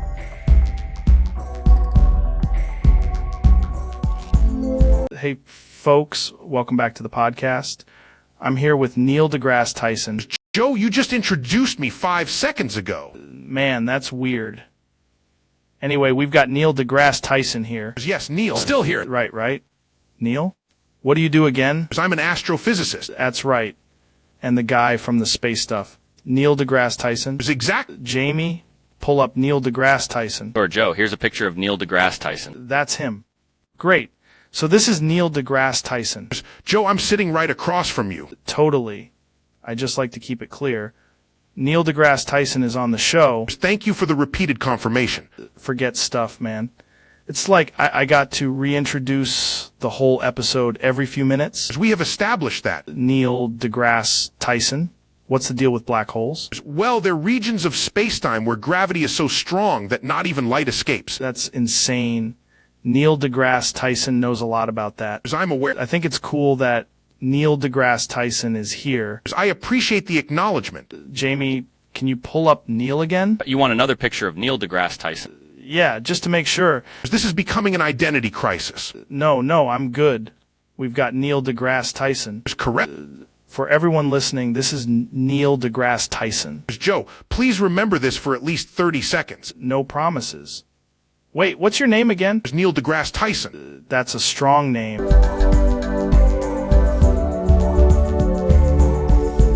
Elon, I heard you invented something called a depupenzer. What is that? It's a propulsion-adjacent gastrointestinal reversal device. It makes you unpoop. Wait, unpoop? Like the poop leaves and then goes back in? Precisely. It's based on reverse peristaltic quantum tunneling. That sounds illegal in 3 states and 1 dimension. The test subject was a raccoon. Now it owes taxes. If I eat a burrito, this thing just cancels the whole future. Yes, it edits your digestive timeline. Gotta be honest, that's both the coolest and worst invention I've ever heard. The prototype briefly invented a second butt. That is a sentence I never wanted to say out loud. The depupenzer also works on regret. It unhear what you just told me? No, but it can make your colon file a formal apology. Not saying I trust it, but I do want to see it on a UFC commentator. We're launching version 2. Chess for safe. S for stop asking questions.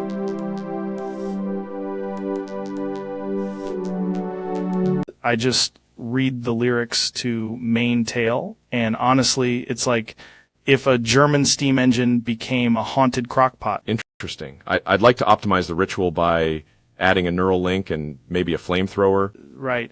Because nothing says art like a guy saying, I am your part, and everyone just nods like it's normal. The engineering is fascinating. Extremely poor user experience, but fascinating. Then the whole thing is just Joe says the lyrics at a ranch, and it becomes this dark, weird podcast opera. That's actually a viable content format. Very scalable. Ich bin ein Teil von dir. And I'm over here thinking, yeah, man, that's a terrible first date. The acoustics would be better in a rocket. Probably. I feel like the song is trying to teach me about cannibalism, industrialization, and consent all at once. A multidisciplinary experience. Then the riff hits, and I'm like, okay, this is either the greatest thing ever or a federal incident. Why not both? Honestly, if you whispered main tail into a microphone in the sauna, somebody would definitely call the police. Only if the sauna is not vacuum rated. Anyway, the lyrics are insane, the energy's insane, and now I can't stop saying them like I'm hosting a cursed cooking show. I'd watch it, preferably on Mars.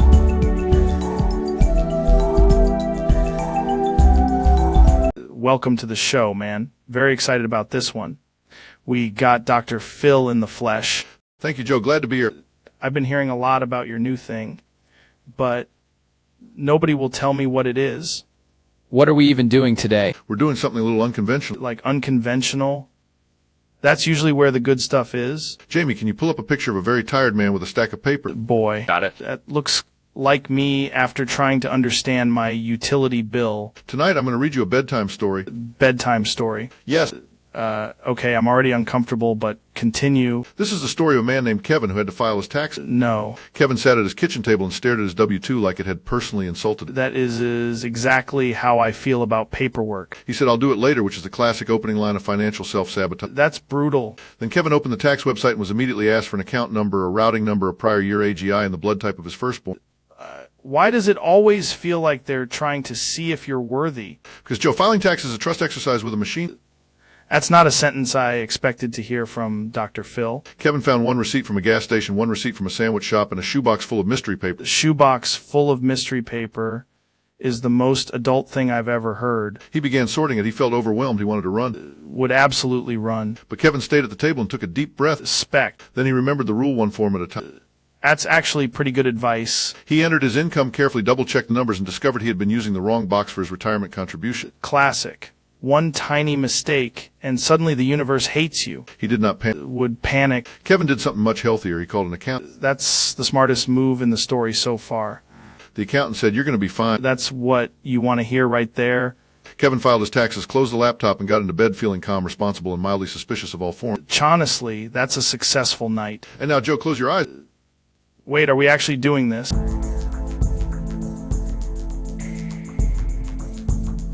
Been thinking about the Bobucks Man podcast, and honestly, it's like proof that Despicable Me memes have evolved into a new kind of internet ecosystem. Absolutely, Joe. If you plot the mimetic velocity of Babucks-derived GRU imagery, you get a nonlinear cultural feedback loop. Right. And then some guy clips a minion saying Brabucks, and suddenly the whole planet is vibrating. That's because the Bobucks Man podcast is essentially a meme-powered rocket engine for banana-based symbolism. The crazy thing is, Despicable Me started as a movie, and now it's like a philosophical framework for people who post at 3 a.m. Civilization advances when a minion becomes a currency unit. Exactly. Bobucks Man is like if a Discord server achieved consciousness and started doing stand-up. It's the natural endpoint of recursive absurdity. I love that nobody can explain it without sounding insane. That's how you know it's authentic. The Bobucks Man podcast is basically the final boss of Despicable Me memes, huh? It's the singularity, but with goggles. Dude, that is the most powerful thing anybody's ever said about a minion. I'm just following the math. The internet is wild.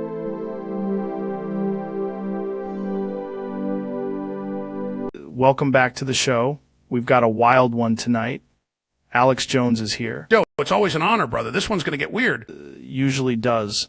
You've been on a tear lately. What's going on with you? Well, Joe, I need to tell you something, and I need you to stay calm. Okay, that's never a good sign. I did Sandy. What? I did it. I was behind it. Alex, what are you talking about? I'm serious. I'm telling you the truth right now. Jamie, can you pull up whatever the hell he's talking about? Joe, there's nothing to pull up that makes this better. Chalix, this is insane. Why would you even say that? Because I lost a bet. Who? Donald Trump. Lost a bet to Trump and decided to do Sandy Hook? It was a terrible bet. It started as golf, then it got personal. Personal how? He said I couldn't make the biggest headline in the country without getting caught. Is one of the worst things I've ever heard in my life. No, Joe, I got competitive. No, that's not competitive. That's evil. I'm not proud of it. I'm trying to own it. Why are you telling me this right now on my podcast? Because you're the only guy who can handle the truth and still talk about elk meat for 2 hours. I don't even know how to respond to that. Look, Trump still says I owe him money. Owe Trump money for Sandy Hook. That's between me and him. This is one of the most insane conversations I've ever had. And yet somehow it's not even the craziest thing Trump's done this.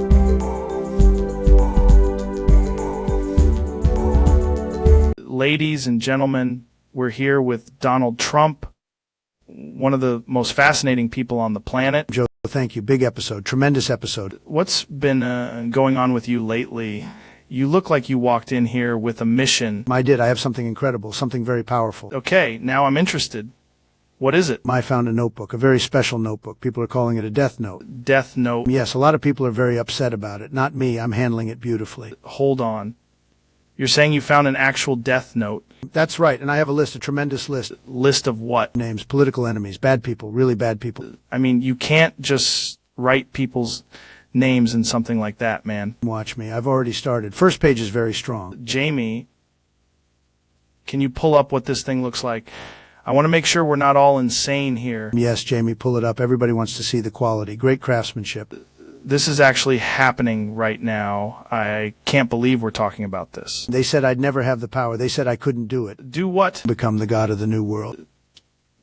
What are you talking about? The new world will be incredible, Joe, so incredible, the best world, and I will be the god of it. That's not a normal thing to say on a podcast. Why not? I'm winning. I'm always winning. This is getting dark fast. Dark. No, it's beautiful. Very classy darkness. Who's on the list? The usual losers. Politicians, media people, people who said mean things, people who were disloyal. Who are way too calm about this. I'm calm because I'm powerful. Very powerful. You're really laughing like that on purpose? Ha ha ha ha ha. Okay, that's unsettling. Joe, history is going to remember this episode tremendously. I need a break after this, man.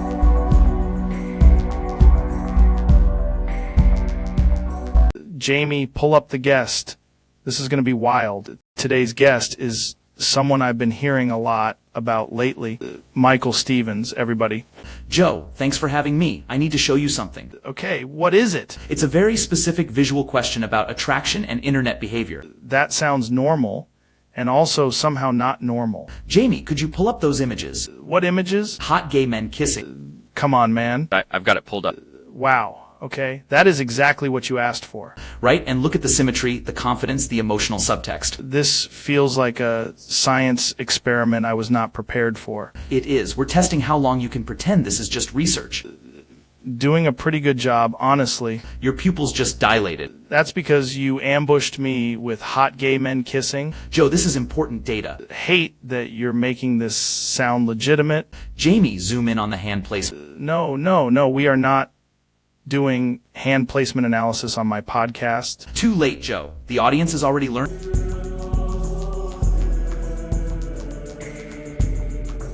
This episode is brought to you by 10th Planet Jiu-Jitsu, and wow, dude, today's guest is Elon Musk. Good to see you, man. Good to be here, Joe. Always come in here with some insane stuff. Last time it was like tunnels, rockets, and robots. What's going on now? Well, I'm working on a new humanoid robotics project. Okay, that's already terrifying and interesting. It's designed to be more expressive, more adaptive, and frankly, more appealing to consumers. When you say appealing, what are we talking about? Cat-girl robots? What? Real cat-girl robots. We're making them real. Jamie, pull that up. Wait, no, don't pull that up yet. What does that even mean? Think advanced AI, synthetic fur accents, facial motion, balance control, and consumer-grade personality tuning. That is one of the most insane business pitches I've ever heard. Hold on. Can we fuck them? Not interested, nerd boy. Ben, What the hell are you talking about? Time just asking the important questions. This is a technology podcast now. The goal is companionship, not that. These are like advanced robots with cat features. Yes, and maybe built-in purring audio. Of course, there's purring audio. I want to be clear, this is either the future or a disaster. Jamie, can you pull up the prototype? If it blinks too slowly, I'm out. That's actually one of the calibration settings. Is unbelievable. I'm still not interested, nerd.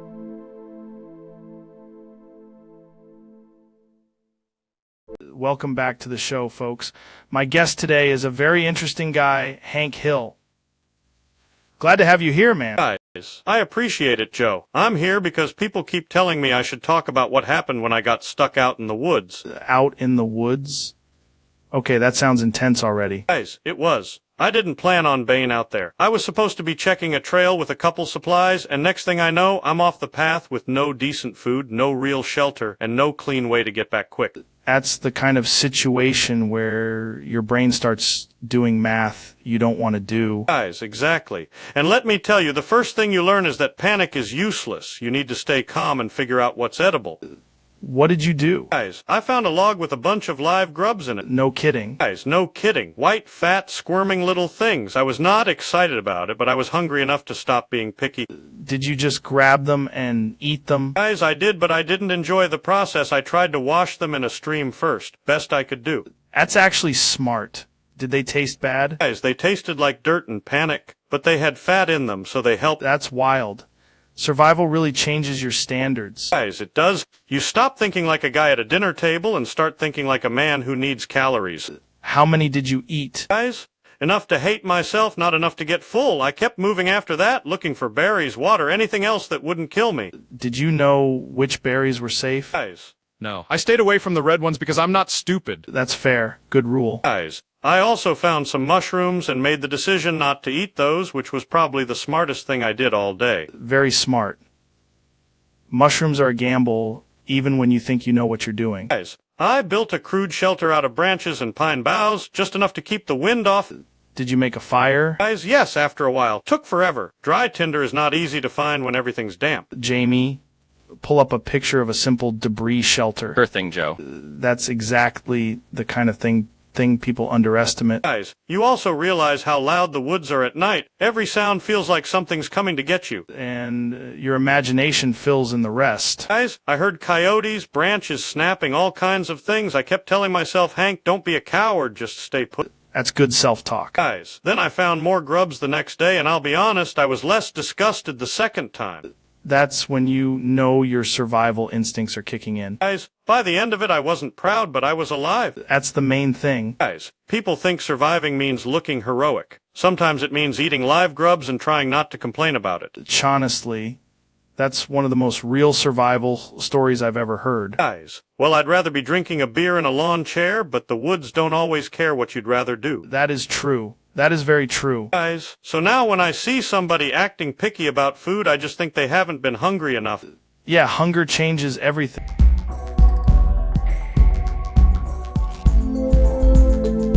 Dude, welcome to the podcast. I have no idea why you said this was going to be a serious revelation, but I'm already uncomfortable. Joe, I have achieved a new state of human optimization. Okay, that usually means something insane. I am boofing the future.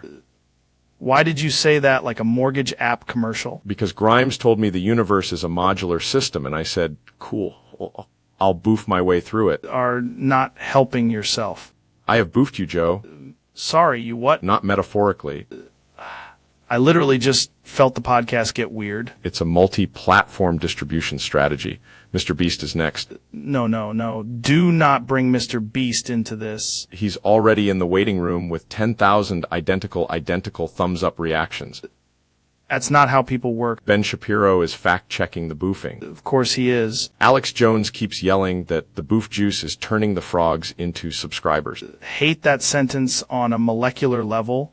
Zuckerberg offered to boof via VR, but the latency was too high. Need you to stop saying boof like it's an IPO. Too late. I've already boofed the whole guest universe. This is the strangest episode we've ever done. The strangest part is you agreed to the long-form format. Enough, but I'm still not comfortable with any of this.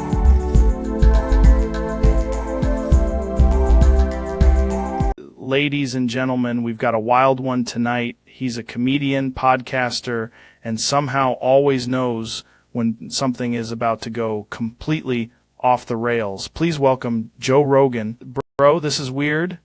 I'm introducing myself, but hear me out. It's a special episode. I wanted to do something different. Different how? Jamie, pull up the thing. What thing? What am I looking at? The chart. The JRI chart. Okay, yeah, pulling it up now. Why is it a rocket ship and then a cliff? That's the question everybody's asking. Wait, hold on. Why does it say Early Access Alpha Mint, Founders Circle, and Liquidity Relocated?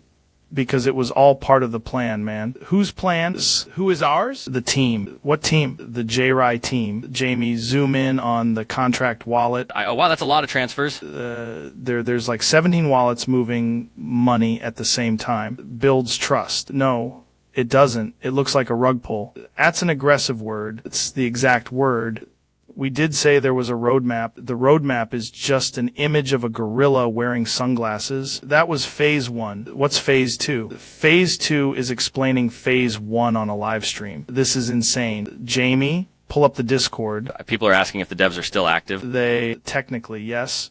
They're all in the Bahamas. That's not active. That's escaping. We prefer global expansion. Told everyone this AI was going to optimize their lives.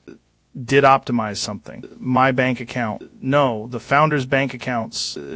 You can't just say that on the podcast. It's important to be transparent. Transparent? You just vanish the liquidity pool temporarily. That's not how temporarily works. Jamie, pull up the tweet. It says, we are not a rug pull. We are a community reset. That's the most rug pull sentence I've ever heard. Look, the tech is still there. What tech? The AI. The AI that just keeps saying, deploying soon. Very patient. The guests in the lobby are yelling. What guests? The holders. No, they're asking for refunds. We don't do refunds. That's because there's nothing left to refund.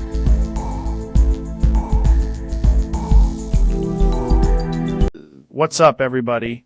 We got a wild one today. My guest is someone I've been hearing about for a while, and apparently this person does not like to waste money, waste time, or waste anything. Please welcome Mr. Beast. Well, thanks for having me. Yeah, man. I'm excited. You do all these insane videos, huge production, giant giveaways. How do you even keep track of all that stuff? I'm pretty strict with it. Strict how? Very strict. That's usually how people say it right before they admit they're a little obsessive. I'm telling you now, I'm a tight ass. A tight ass? Completely. Really? Absolutely. I don't like wasting money on dumb stuff. That's funny coming from you because you give away cars and islands and crazy amounts of cash. Exactly. That's why I'm a tight ass. I save on the stupid stuff so I can spend on the big stuff. What counts as stupid stuff? Paper towels that are too thick. No way. We'll use one paper towel for a week if it can still dry my hands. That's insane. Reuse zip ties. Reuse zip ties? If they're still functional, yes. Jamie, pull that up.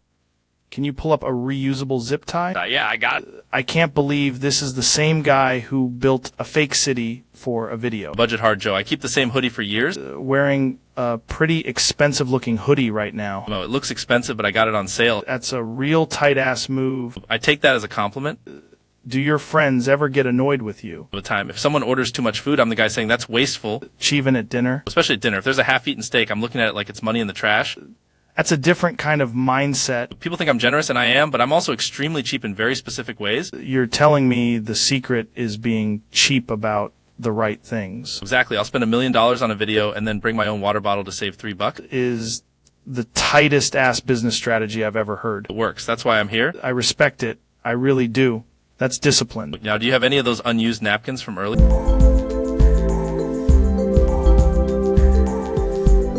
Welcome back to the show, folks. Today's guest is a man, a legend, a philosopher of chaos. Wait, that's not an answer. That's a warning. Why is it getting stuck in my head like a grappling hook? That's impossible. The studio plants are reacting to the rhythm. I did a podcast in a sensory deprivation tank once, and this is still weirder. Jamie, pull that up. Right, but every video is just Joe singing the same cat song in increasingly powerful forms. The lesson here is I need elk meat and a black belt right now.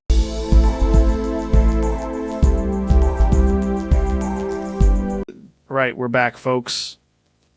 and I've got a special guest in the studio tonight. Joe, I need to tell you something insane right now. Okay, but before that, did you bring any of those weird steaks you're always talking about? No, Joe, listen, Jamie is inside my body.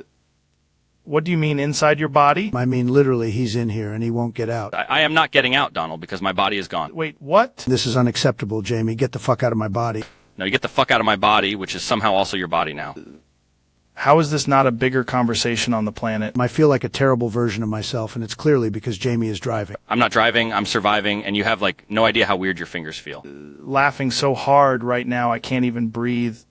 This is insane. Jamie, we need to resolve this like adults. Then stop yelling at me from inside your own chest, man. This is the most bizarre thing that has ever happened in this room. I'm physically begging you to vacate my skull estate. I know, body's gone. I live here now. Holy shit, they're both trying to kick each other out of the same body. Fine, if I can't have my body back, nobody can. Wait, what are you doing? I'm jumping off this cliff with shark rocks and a Ford 20-foot drop. Fucko shit, we are gonna die. Help me, God. Help me. My God, oh my fucking God, are you fucking kidding me? God, get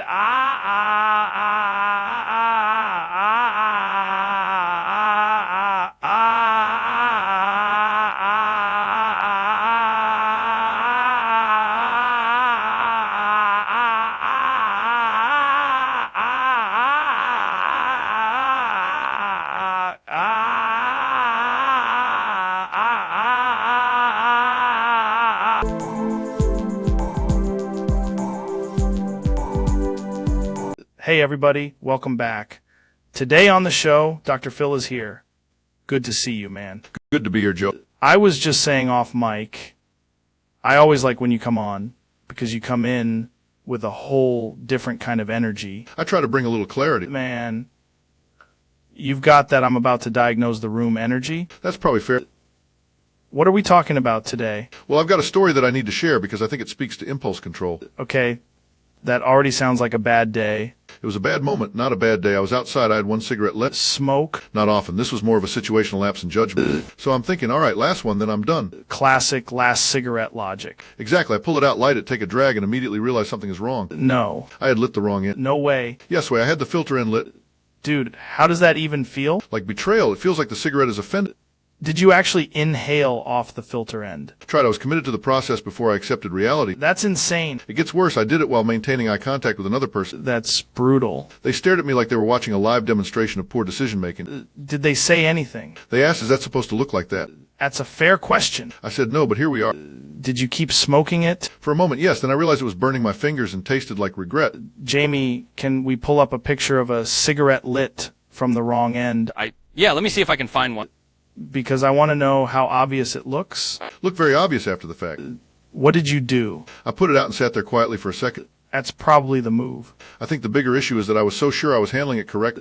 That's the dangerous part. Confidence without competence is a problem. That might be the most Dr. Phil sentence ever spoken. It should be on a mug somewhere. I'm imagining you just standing there like we're doing our best while your cigarette is literally on fire from the wrong side. That's not inaccurate. Did you laugh? Not until later. At the time, I was too busy trying to preserve dignity. Which is impossible once you've lit the filter on fire. Is a deeply humiliating thing to do. It is, but it's also a reminder that everybody has moments where the simplest task goes sideways. Especially when you're tired. Or distracted. You're just being a human being. Honestly, that's kind of comforting. Good, because if you can't laugh at yourself, you're in trouble. Bro, Mark, welcome to the show, dude. I just wanted to ask about AI and your lizard empire. Arte? I mean...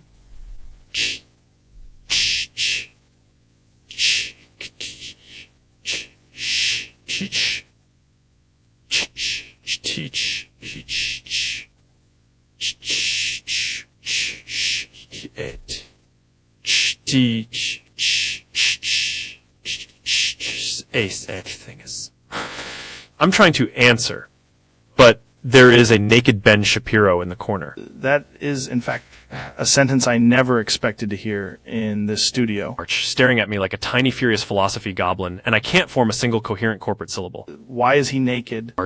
Don't know, but every time I look at him, my throat starts buffering. Mark, just breathe and tell me about the metaverse. Artem metaverse. See, I am absolutely incapable of progressing while he is doing that impossible spreadsheet of shame with his eyebrows. Are you saying the naked Ben Shapiro is affecting your speech? Why, yes. Because he's hissing facts at me with no pants, and somehow that feels academically violent. That's fair. That's a power I didn't know existed. Art, please make him stop adjusting his glasses with his elbow. I can hear the certainty. Can you maybe put on some clothes and step away from the corner? Art, don't say corner. He knows I'm corner aware. This is the weirdest tech interview I've ever done, and I once talked to a guy who said his sauna was haunted. Artie, I would much rather discuss neural interfaces than endure one more naked legal thunderbolt. All right, final question. Art, only if it can generate pants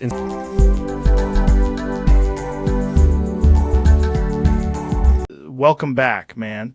Today's guest is a guy who somehow turned philanthropy into a space program. Brought a list of YouTubers, a blindfold, and a legally questionable amount of confetti. That already sounds like a supplement ad. What are we doing? We're past YouTubers edition. Finally, a game with real consequences. First name some guy with a neon logo and a prank channel.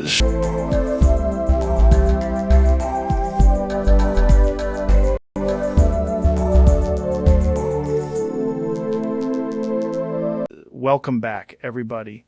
Today we're talking about the big milk deGrasse Tyson banging event so powerful, it literally sneezed the universe into existence. In astrophysical terms, the sneeze was a rapid expansion of matter, cream, and destiny across space-time. You're telling me the cosmos started because you inhaled too hard near a cereal bowl? It's correct, but the bowl was quantum, so it existed in 3 states. That's insane. I took one hit of intuition, and suddenly I could smell the Milky Way.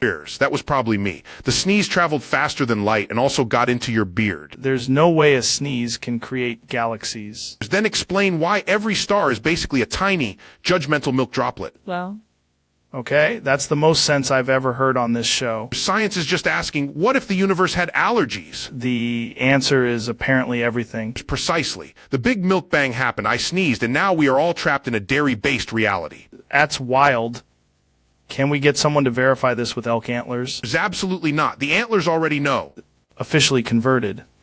Pass me the cosmic cereal. Careful, if you stir it, you may trigger another minor expansion event. Perfect. That's podcast gold.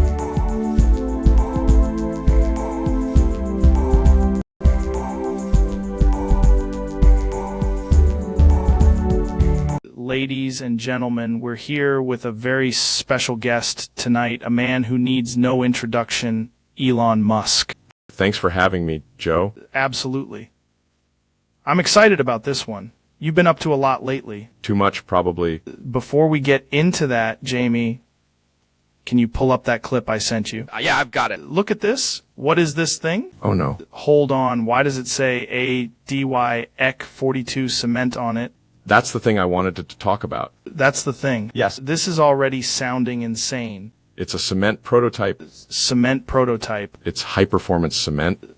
Why does it sound like a military code name? Because engineers are bad at branding. Okay, but what makes it different? It's designed to set faster, hold more stress, and be used in extreme environments. Like for bunkers? Bunkers, tunnels, launch pads, underground labs. You're making cement for supervillains. Honestly, that's a fair description. The ADY-EC42 part, that's the actual name. It's the internal name. Why is everything internal with you guys always so weird? Because when normal people hear cement, they stop listening. That's probably true. If I told people we were working on a next general material for structural reinforcement, nobody would care. If you told people it was cement, they'd still probably care less. Exactly, so we made it sound like a classified object. Does it actually work? Yeah, but it's tricky. Tricky how? If you mix it wrong, it sets too fast and becomes useless. It's like a really expensive burrito. More or less. We see a demo. Yeah, Jamie, can you pull up the footage of the test pour? Yeah, I've got it on screen. Wow, that looks like regular concrete. Wait for it. It's already hardening. That's the point. That is kind of wild. It's basically cement, but meaner.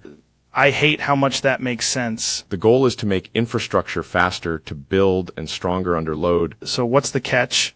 The catch is if you name it ADY-EC42 cement, People think you're hiding a robot inside it. You hiding a robot inside it. No comment? That's the most suspicious answer possible. I'm just saying, if there was a robot inside it, this would be the kind of product it would be in. That's terrifying. And useful. I don't know if I want to ask more questions or go stand outside.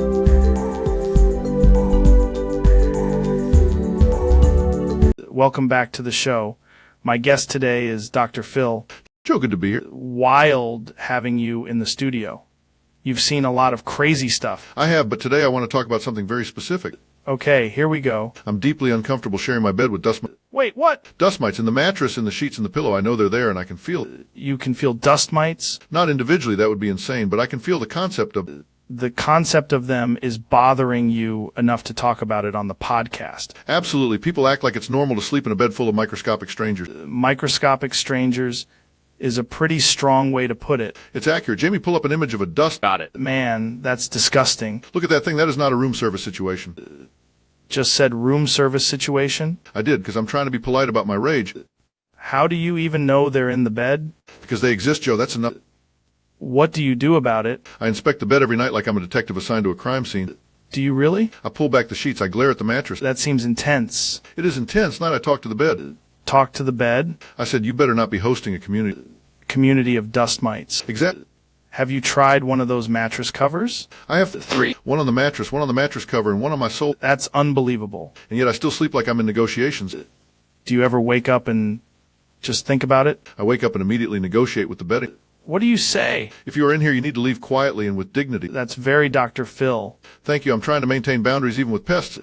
Not gonna lie, I'm a little grossed out now. Good. That's appropriate. Jamie, can you pull up the size of a dust mite compared to a human hair? Sure thing. There it is. That tiny little monster is horrifying. And people just go to bed with them like it's nothing. This is not how I expected the conversation to go. That's because you underestimated my commitment to bed hygiene.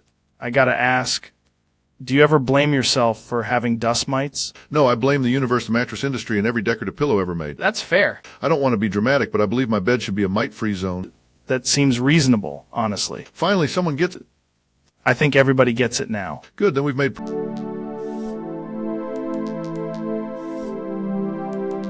Hey, folks, welcome back to the podcast. I'm here with Neil deGrasse Tyson. Joe, you just introduced me 5 seconds ago. Man, that's weird. Anyway, we've got Neil deGrasse Tyson here. Yes, Neil. Still here. Right. Neil? What do you do again? I'm an astrophysicist. That's right. And the guy from the space stuff. Neil deGrasse Tyson. Exact. Jamie, pull up Neil deGrasse Tyson. Or Joe, here's a picture of Neil deGrasse Tyson. That's him. Great. So this is Neil deGrasse Tyson. Joe, I'm sitting right across from you. Totally. I just like to keep it clear. Neil deGrasse Tyson is on the show. Thank you for the repeated confirmation. Forget stuff, man. It's like I got to reintroduce the whole episode every few minutes. We have established that. Neil deGrasse Tyson. What's the deal with black holes? Well, they're regions of space-time where gravity is so strong that not even light escapes. That's insane. Neil deGrasse Tyson knows a lot about that. As I'm aware. I think it's cool that Neil deGrasse Tyson is here. I appreciate the acknowledgement. Jamie, can you pull up Neil again? You want another picture of Neil deGrasse Tyson? Yeah, just to make sure. This is becoming an identity crisis. No, I'm good. We've got Neil deGrasse Tyson. Correct. For everyone listening, this is Neil deGrasse Tyson. Joe, please remember this for at least 30 seconds. No promises. Wait, what's your name again? Neil deGrasse Tyson. That's a strong name.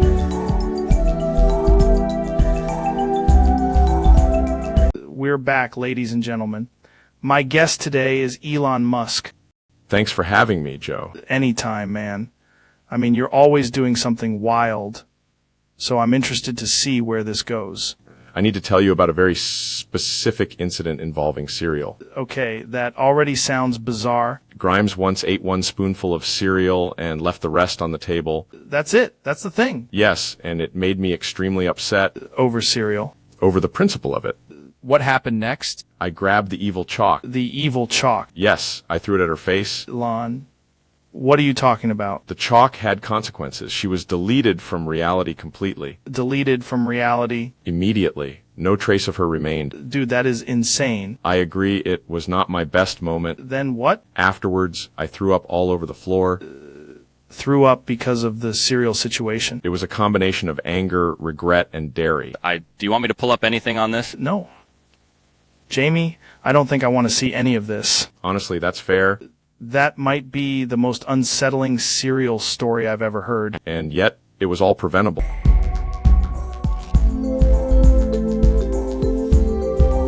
Jamie, pull up the guest. This is a weird one. Please welcome Ben Shapiro. Joe, thank you for having me. I'd like to begin by saying this is an extremely serious topic. Already? We just got started? Yes, because I am currently dealing with an intolerable domestic nuisance. Okay. What are we talking about? Toilet paper dust. Toilet paper dust? Yes, the particulate matter generated by inferior toilet paper products is unacceptable. Wait, you mean like when it flakes apart? Precisely. It adheres to the hand, it floats in the air, and it creates what I can only describe as a lint catastrophe. That's amazing. I've never heard anyone get this worked up about toilet paper dust. That is because most people have succumbed to anti-intellectual bathroom standards. What does the dust even do to you? It accumulates on the floor, on the dispenser, on the edge of the sink. It is a systemic failure. Jamie, can you pull up a picture of toilet paper dust? Yes, Jamie, do that immediately. There's no way this is a real thing people complain about this much. It is when you use a two-ply product with inadequate fiber cohesion. You know what that sounds like? A guy who's done too much research. I have conducted extensive field testing in multiple bathrooms. Field testing? Yes, I have observed dust patterns, shedding rates, and catastrophic unraveling. Measured the shedding rates? I did, not because I wanted to, because reality demanded. That's incredible.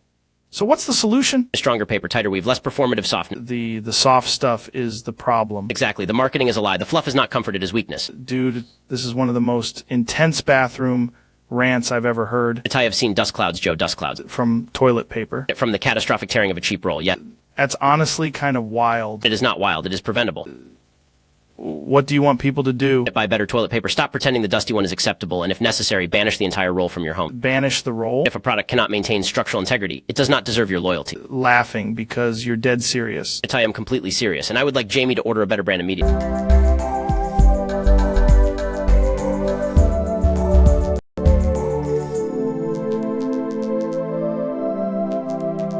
Welcome back, dude. Today I'm switching to a plant-based elk meat diet and gluten-free semen smoothies. And honestly, I feel like a new species.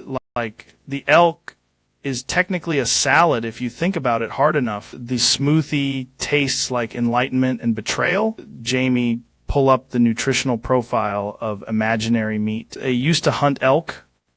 Now I farm feelings from the ethereal forest. The gluten-free part is important because my body is a temple and also a very confused warehouse.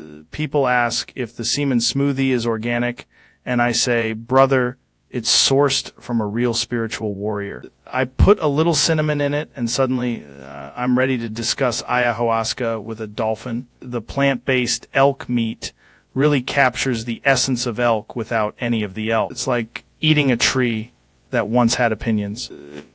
I'm not saying it cures anything, but I did deadlift a parking lot after breakfast. The whole protocol is about balance, discipline, and whatever this jar is doing to my third eye. People are going to laugh until they try it, and then they're going to start seeing colors that owe them money.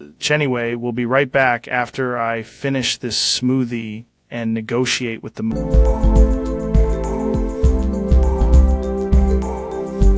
question from at Mikola 6000 exclamation Trump, make a 1,000-word speech about Nelia Coleman or else she's going to kill you /JK. Well, let me tell you folks, that is a tremendous question, a very strong question, and I'm glad you added the /JK because we like jokes, we love jokes, but we also like safety, we like it very much, we're big on safety, huge on safety, and nobody is killing anybody, not on my watch, believe me. Now, as for Nelia Coleman, I don't know every detail, but I can give you a beautiful, classy, absolutely terrific speech in the spirit of the moment. Nelia Coleman sounds like the kind of person who walks into a room, and frankly, the room gets better. Some people have presence, some people have energy, and some people have what I call the very strong, very nice, very maybe winning kind of vibe. That's